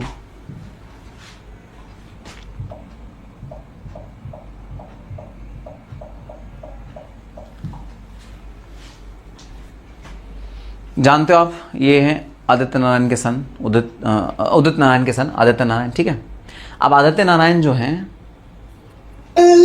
हम अकेले तुम, जो हम तुम संग है तो फिर क्या गम, तू मेरा दिल, तू मेरी जान, हम। चलो बंद करो दोस्तों, गाने सुनने थोड़ी आए हम यहाँ पर। तो आदित्य नारायण है, ये मियर 4 ईयर की इनकम से, 4 ईयर की एज से इनकम अर्न करना इन्होंने शुरू कर दिया था, ठीक है। आदित्य नारायण माइनर जब थे तब उन्होंने इनकम अर्न करनी शुरू कर दी थी और इन्होंने सॉन्ग्स प्ले करने शुरू करे थे। सॉन्ग्स भाई ये फिल्मों में सॉन्ग्स प्ले करते थे, बैकग्राउंड सिंगिंग करते थे, एक्टिंग भी करते थे। राजा हिंदुस्तानी अगर आपने फिल्म देखी होगी उसमें इन्होंने one of the good characters play किया, एक्टिंग भी करते थे, इनकम अर्न करते थे। ये तब माइनर थे। अब मेरा आप लोगों से सवाल ये, माइनर के साथ तो कॉन्ट्रैक्ट हो ही नहीं सकता, तो क्या income tax authorities government of India minor से इनकम टैक्स रिकवर कर सकती है? मेरा क्वेश्चन है बहुत ज़्यादा पेचीदा, मेरा क्वेश्चन है बहुत ज़्यादा पेचीदा। आमिर खान के किसी मूवी में रोल किया है? बिल्कुल, very good, son of Udit Narayan, very good. अब सवाल ये उठता है, क्या income tax authority in minor से, जब ये माइनर थे, आदित्य नारायण जब माइनर थे, तो उनसे क्या इनकम टैक्स कलेक्ट कर सकती है income tax authority? That is the question that is to be answered by all of you. तो इस भाई क्वेश्चन का क्या जवाब होगा? क्या इनकम टैक्स अथॉरिटी कलेक्ट कर सकते? देखो अब यस ऐसे ही मत लिखो। अब ये भी तुमने बोला कि कॉन्ट्रैक्ट के अकॉर्डिंग आप माइनर से रिकवरी कर ही नहीं सकते कॉन्ट्रैक्ट एक्ट के अकॉर्डिंग, तो अब तुम उल्टी बात कैसे लिख रहे हो? आप कह रहे हो यस यस यस, उल्टी बात कैसे लिख रहे हो? अभी भी आपने बोला कॉन्ट्रैक्ट एक्ट के अकॉर्डिंग माइनर से आप रिकवरी नहीं कर सकते, अब आप उल्टी बात बोल रहे हो। तो भाई सुनो, कॉन्ट्रैक्ट एक्ट अलग, इनकम टैक्स एक्ट अलग। इनकम टैक्स एक्ट को कॉन्स्टिट्यूशन ने सेपरेट पावर्स दी हुई हैं। इनकम टैक्स एक्ट जो चाहे वो कर सकता है। हाँ, एक भाई अनसाउंड माइंड या माइनर के साथ कॉन्ट्रैक्ट नहीं हो सकता, वो बात बिल्कुल सही, लेकिन इनकम टैक्स रिकवर हो सकता है। Income tax can be recovered from a minor person. Income tax पक्का से रिकवर हो सकता है माइनर पर्सन के साथ। और पर्सन की डेफिनेशन में स्पेशली ये बात ध्यान रखना, it includes minor and unsound person. Include करता है भाई इंडिविजुअल, माइनर भी और अनसाउंड पर्सन भी। तो आपको कंफ्यूज करने के लिए एग्जाम में एग्जामिनर ऐसा बोलेगा कि a minor earns income of 10 lakh rupees per annum, calculate his tax liability. Zero मत लिखाना, जीरो मत लिखाना, आपको टैक्स लायबिलिटी कैलकुलेट करके बतानी है। क्यों? क्योंकि माइनर से टैक्स लायबिलिटी रिकवर हो सकती है। इनकम टैक्स एक्ट अलग, उसकी अथॉरिटी अलग, और कॉन्ट्रैक्ट एक्ट की अथॉरिटी अलग, दोनों की अथॉरिटी अलग अलग। Very good. दिया कह रही है as per income tax authorities will never leave anyone from collecting tax. Very good, tax तो लेगी, पैसे अर्निंग ले सकती है, बट इनकम टैक्स में चाहे जो भी अर्न करे। Very good, very good, perfect, perfect answer. तो इनकम टैक्स रिकवर होगा ही होगा। अब देखो यहां पर ना प्रभाष शर्मा ने एक बात लिखी है जो कि गलत है। यहां पर क्लबिंग ऑफ इनकम का प्रोविजन आएगा। भाई क्लबिंग ऑफ प्रोविजन का इनकम तब नहीं आता जब जो पर्सन जो माइनर इनकम कमा रहा है वो इंडिपेंडेंट अपने टैलेंट के बेसिस पे इनकम कमा रहा है। यहाँ आदित्य नारायण अपने टैलेंट के बेसिस पे इनकम कमा रहा है, भाई उसकी इंडिपेंडेंट इनकम है। यहाँ क्लबिंग के प्रोविजन नहीं आएंगे। सर ये क्लबिंग क्या होता है? और सब बच्चे सोच रहे हैं, अरे भाई रुक जाओ, ये प्रभा शर्मा एडवांस के क्वेश्चन पूछती है ना मेरे से, इसलिए मैं थोड़ा सा ना डाइग्रेस हो जाता हूं। तो कोई बात नहीं, प्रभा का जवाब दे दिया, तुम सब भूल जाओ क्लबिंग। हम आगे चल के एक बहुत मजेदार उम्दा चैप्टर है क्लबिंग, वो पढ़ेंगे, तब तुम्हें क्लबिंग के सारे भाई पॉइंट्स करवाऊंगा। अभी भूल जाओ क्लबिंग के बारे में, ठीक है सर, बात समझ में आ गई। सो इंडिविजुअल में माइनर भी इंक्लूड होगा, अनसाउंड माइंड भी इंक्लूड होगा। भाई टैक्स गवर्नमेंट किसी से नहीं छोड़ेगी लेना, टैक्स तो कलेक्ट करेगी, भले अनसाउंड माइंड इनकम अर्न कर रहा हो, भले माइनर इनकम अर्न कर रहा हो, टैक्स तो कलेक्ट होगा ही होगा। इनकम टैक्स एक्ट कलेक्ट होगा ही होगा। सेकेंड चीज है हिंदू अनडिवाइडेड फैमिली, HUF। अब भाई ये HUF क्या होता है? सबसे पहले समझो भाई, HUF होता है एक हिंदूज की एक फैमिली जहां पर हिंदूज का पूरा परिवार है। परिवार का मुखिया होता है जैसे दादाजी के 4 लड़के, ठीक है, और उन सब लड़कों की मतलब वाइफ और उनके बच्चे, इसे बोलते हैं HUF, हिंदू अनडिवाइडेड फैमिली। तो हिंदू अनडिवाइडेड फैमिली का जो टैक्सेशन है उसका तरीका बिल्कुल अलग है जो गवर्नमेंट ऑफ इंडिया ने प्रिस्क्राइब किया हुआ है, लेकिन वो भी पर्सन की डेफिनेशन में आता है, ठीक है। अब एक बात ध्यान रहे, हिंदू अनडिवाइडेड फैमिली में सिख फैमिली और जैन फैमिली भी इंक्लूड होती हैं। हिंदू लॉ के अकॉर्डिंग जो बनी हुई होती है, हिंदू लॉ है एक सेपरेट हिंदू लॉ है, उसके अकॉर्डिंग ये हिंदू फैमिलीज बनी हुई हैं। जैन और सिख भी इसके अंदर इंक्लूड होते हैं। हिंदू लॉ के अकॉर्डिंग हिंदू अनडिवाइडेड फैमिली भी पर्सन की डेफिनेशन में आती हैं। अब एक सवाल आपके मन में उठ सकता है, अच्छा पहले मैं जरा आपके सवाल का जवाब दे दूं। माइनर के साथ कॉन्ट्रैक्ट करना वॉइड है, but in case of income tax देना कंपलसरी है। वेरी गुड, सौरभ का बिल्कुल सही स्टेटमेंट। चलो भाई, अब मेरा एक सवाल है तुम लोगों से। सर एक बात बताइए, सर यहां पर हिंदू अनडिवाइडेड फैमिली लिखा है, यहां मुस्लिम फैमिली क्यों नहीं लिखा जिसमें मुस्लिम पर्सनल लॉ अप्लाई करता है? यहां क्रिश्चियन फैमिली क्यों नहीं लिखा? क्रिश्चियन भी लिखा होना चाहिए था, है ना। तो और सब मजहब के यहां पर क्यों नहीं पर्सन की डेफिनेशन में इंक्लूड करे, सिर्फ हिंदू अनडिवाइडेड फैमिली को ही क्यों इंक्लूड करा? ऐसा क्यों हुआ भाई? और भी तो भाई रिलीजन्स में फैमिली बिजनेसेस होते हैं, फैमिली ओन्ड बिजनेस होते हैं, जैसे हिंदू अनडिवाइडेड फैमिली बिजनेस है भाई हल्दीराम्स, है ना। हल्दीराम्स एक अग्रवाल फैमिली है जो ओन करता है पूरा का पूरा बिजनेस। अच्छा, अंबानीज, अनंत अंबानी, मुकेश अंबानी, इनकी भी अपनी HUF बनी हुई है, तो वो अपना बिजनेस होल्ड करते हैं भाई, उनकी भी अलग HUF बनी हुई है। तो सर ऐसे ही कोई और जो रिलीजन है उनका क्यों नहीं यहाँ पर्सन की डेफिनेशन में आ रहा जो और कोई रिलीजन है? रीजन ये है कि जब ये एक्ट बना था, इनकम टैक्स एक्ट 1961, तो ज्यादातर देश में जो फैमिलीज थी जो भाई अपना बिजनेस रन कर रही थी वो HUF ही थी, उनकी बहुतायत थी, वो बहुत सारी थी, इसलिए उनके लिए एक सेपरेट मैकेनिज्म बनाया गया। हाँ, HUF का जब इनकम टैक्स कैलकुलेट होगा ऐसे कैलकुलेट होगा, इसलिए उसको अलग से रखा गया। उस समय इतनी ज्यादा और रिलीजन की फैमिली बिजनेसेस इन्वॉल्व नहीं थे इंडिया में, इस रीजन की वजह से उस समय के अकॉर्डिंग HUF को ही क्रिएट करा गया, ठीक है, as a separate definition person में डाला गया, और किसी रिलीजन के भाई फैमिली को यहां पर इस वाली डेफिनेशन में नहीं डाला।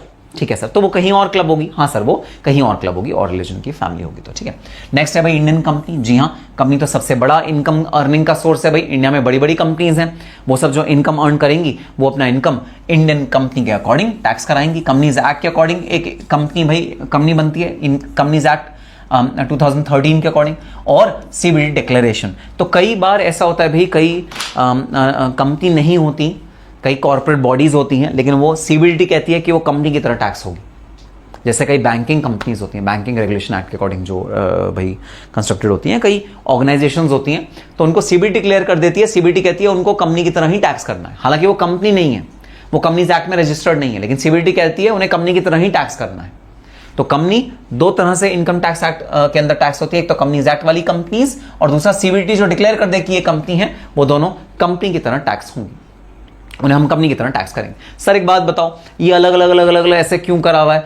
इंडिविजुअल अलग, कंपनी अलग, HUF अलग, फर्म अलग, ऐसे अलग अलग पर्सन को क्यों डिफाइन करा हुआ है? इकट्ठा बोल दो ना, जो भी पैसे कमा रहे हैं वो पर्सन की डेफिनेशन में आ गए। नहीं भाई, इकट्ठा नहीं बोलेंगे। क्यों? क्योंकि हर एक का टैक्स रेट अलग अलग है, हर एक का टैक्स कंप्यूट करने का तरीका अलग अलग है, हर एक के डिडक्शंस अलग हैं, हर एक के इनकम जो टैक्स होंगी अलग हैं, टैक्स के रेट अलग हैं, इसलिए अलग अलग रखा हुआ है सारे के सारे पर्संस को। खिचड़ी नहीं पकाई हुई, मिक्स नहीं किया हुआ, खिचड़ी नहीं पकाई हुई, सब पर्संस को अलग अलग रखा हुआ है यहाँ पर। ठीक है, सो सब पर्संस अपने अलग अलग टैक्सेबिलिटी के अंडर फॉर्म करते हैं। तो इंडियन कंपनी कंपनीज एक्ट के अंडर भी हो सकती है, CBDT डिक्लेरेशन के अकॉर्डिंग भी हो सकती है। फिर है भाई पार्टनरशिप फर्म। कोई भी पार्टनरशिप फर्म है, आपको पता है 2 या 2 से ज्यादा लोग मिलकर एक पार्टनरशिप फर्म बना सकते हैं, अपना डीड, पार्टनरशिप डीड वो एग्जीक्यूट कर सकते हैं। रजिस्टर्ड हो, नॉन रजिस्टर्ड हो, कोई फर्क नहीं पड़ता, एक डीड अगर बना ली उसे बोलते हैं पार्टनरशिप फर्म, उसको इनकम टैक्स एक्ट अलग से रिकॉग्नाइज करता है, इंक्लूडिंग LLP। अब जरा बता दो LLP का definition, what do you mean by LLP? LLP का डेफिनेशन बता दो भाई, LLP का क्या डेफिनेशन है? What do you mean by LLP? LLP की डेफिनेशन बता दो। तुमने पढ़ी हुई होगी फाउंडेशन में, पक्का बोल रहा हूं। अरे फाउंडेशन क्या, तुमने तो 11th-12th में कॉमर्स में बिजनेस स्टडीज में पढ़ा होगा। बिल्कुल, limited liability partnership. Very good, very good. तो इनकम टैक्स एक्ट बोलता है कि ये जो LLP है ये भी पार्टनरशिप फर्म का पार्ट बनती है भाई। ये जो LLP है ये भी पार्टनरशिप फर्म का पार्ट बनती है। तो LLP में जो भाई टैक्सेशन लगेगा वो फर्म के अकॉर्डिंग लगेगा, जो फर्म का टैक्स रेट होगा वही LLP में भी लगेगा। Partnership where members limit liabilities limited. Very good, Diya ने देखो डेफिनेशन भी बता दी। वेरी गुड, तो यह है पार्टनरशिप फर्म।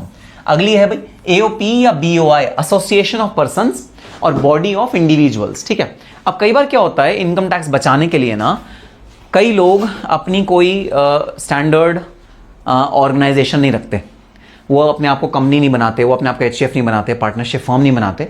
वो कहते हैं भाई हम तो बॉडी ऑफ इंडिविजुअल्स हैं, हम तो भाई इंडिविजुअल हैं जो काम कर रहे हैं किसी पर्पस के लिए। अब जैसे मैं आपको एग्जांपल देता हूं, ठीक है, रामलीला कमेटी होती है, रामलीला कमेटी। तो रामलीला कमेटी क्या होती है, बहुत सारे इंडिविजुअल्स होते हैं जो आपस में संगठन बनाते हैं, अपना कमेटी बनाते हैं, और वो चंदा इकट्ठा करते हैं लोगों से, और वो रामलीला का मंचन कराते हैं।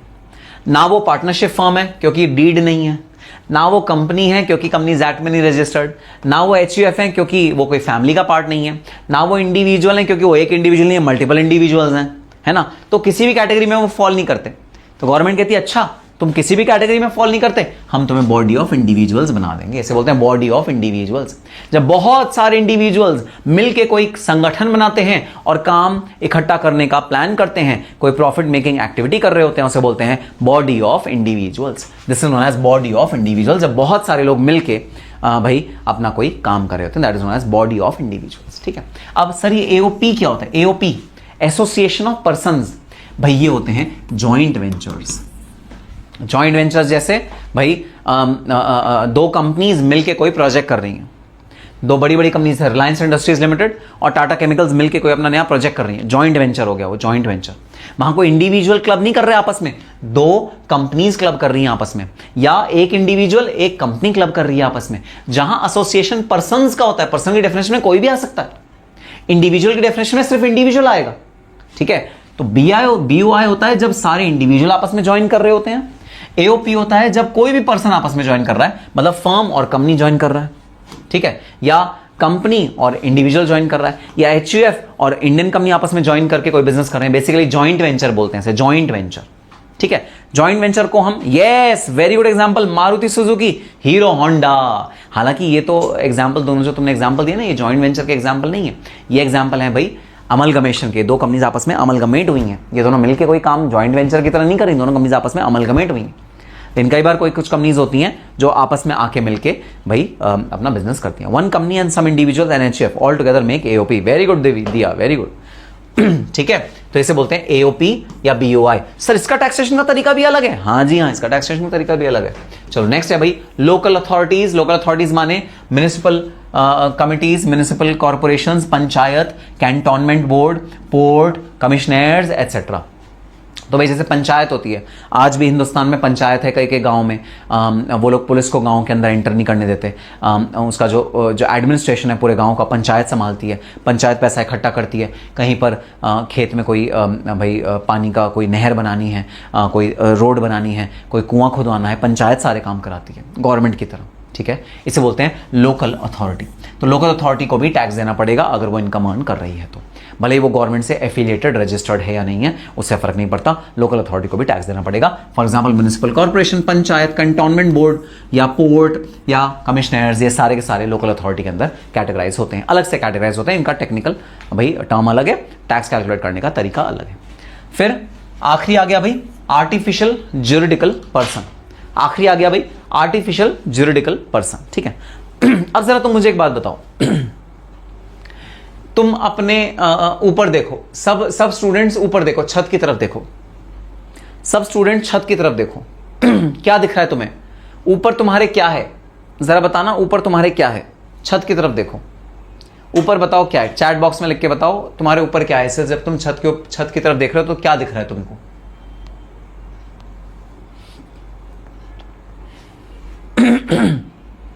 छत पे क्या दिख रहा है तुमको? ऊपर देखो,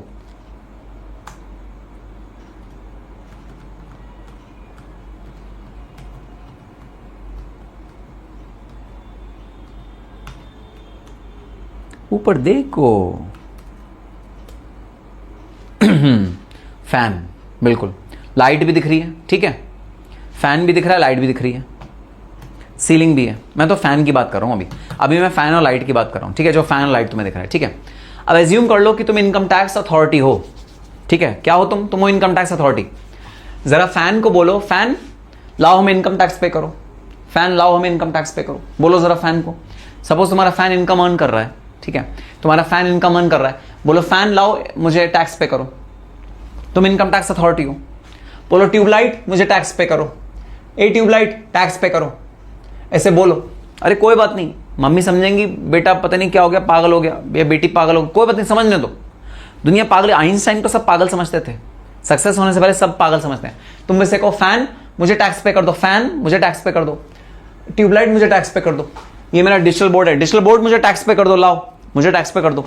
लैपटॉप, मेरा लैपटॉप रखा है, मुझे टैक्स पे कर दो। लाइट, यहां एक लाइट रखी है, लाओ मुझे टैक्स पे कर दो। अरे कैमरा, ये सामने कैमरा है, कैमरा लाओ मुझे टैक्स पे कर दो। जरा बोलो तुम टैक्स पे कर दो, टैक्स पे कर दो, टैक्स करो, सबको बोलो तुम टैक्स पे कर दो। क्या हम कोई पागलपने वाली हरकत कर रहे हैं या हम कुछ समझदारी भरी हरकत कर रहे हैं? हम पागलपने वाली हरकत कर रहे हैं या हम कुछ समझदारी भरी हरकत कर रहे हैं? सर ये क्या पागलपना करा रहे हो? पागलपना नहीं है भाई, वाजिब बात है। गवर्नमेंट ऑफ इंडिया कहती है कि पर्सन की definition is not limited to only the persons which have been defined under the act.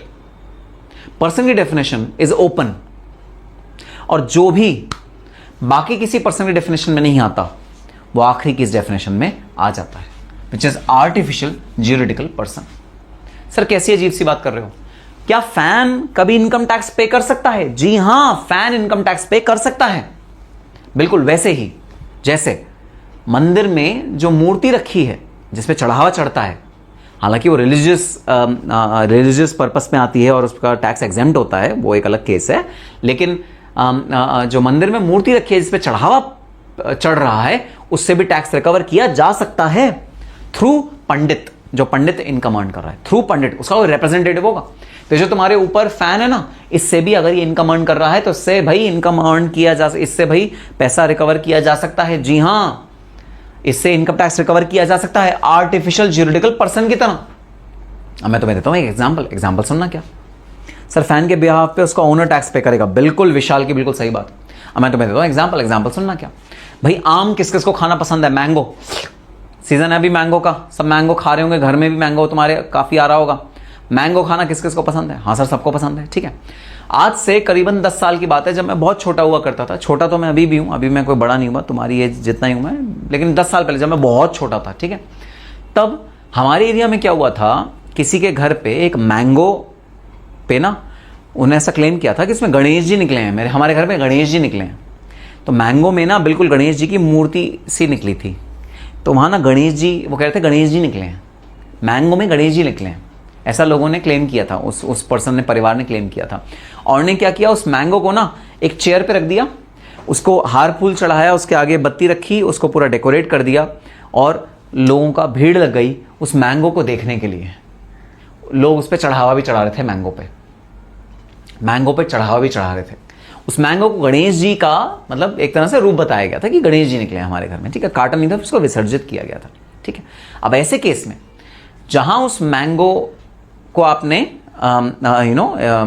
भाई एक आइडल की तरह यूज किया और उससे इनकम अर्न करी, इनकम अर्न हुई ना उससे, क्या इस इनकम पे income tax authority tax charge कर सकती है? बिल्कुल कर सकती है, बिल्कुल कर सकती है।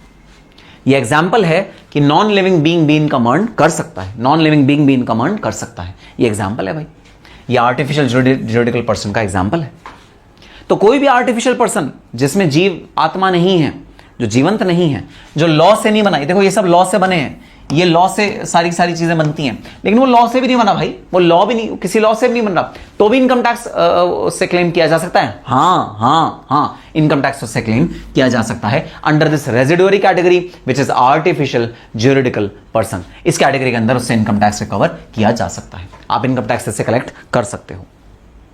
तो ये है एक एग्जाम्पल आर्टिफिशियल ज्यूरिडिकल पर्सन का। पर जो टेक्निकल एग्जाम्पल है वो क्या है? टेक्निकल एग्जाम्पल है भाई, unnatural person may not be directly sued in court of law. Court of law में डायरेक्टली स्यू नहीं होंगे, कोई उनके बिहाफ पे स्यू करा जाएगा, ठीक है, जैसे deities, idols, university, bar council, ये है एग्जाम्पल आर्टिफिशियल ज्यूरिडिकल पर्सन के। ये है आंसर आर्टिफिशियल ज्यूरिडिकल पर्सन के एग्जाम्पल्स हैं ये भाई, deities, idols, university, bar council. तो इनकी कोई अपना वजूद नहीं है, ये कोई नेचुरल पर्सन नहीं है या लॉ ने नहीं बनाया, लेकिन फिर भी इनसे इनकम टैक्स रिकवर हो सकता है। इनका रिप्रेजेंटेटिव असेसी बनाया जाएगा, इनका कोई रिप्रेजेंटेटिव बनाया जाएगा और उससे इनकम टैक्स रिकवर होगा।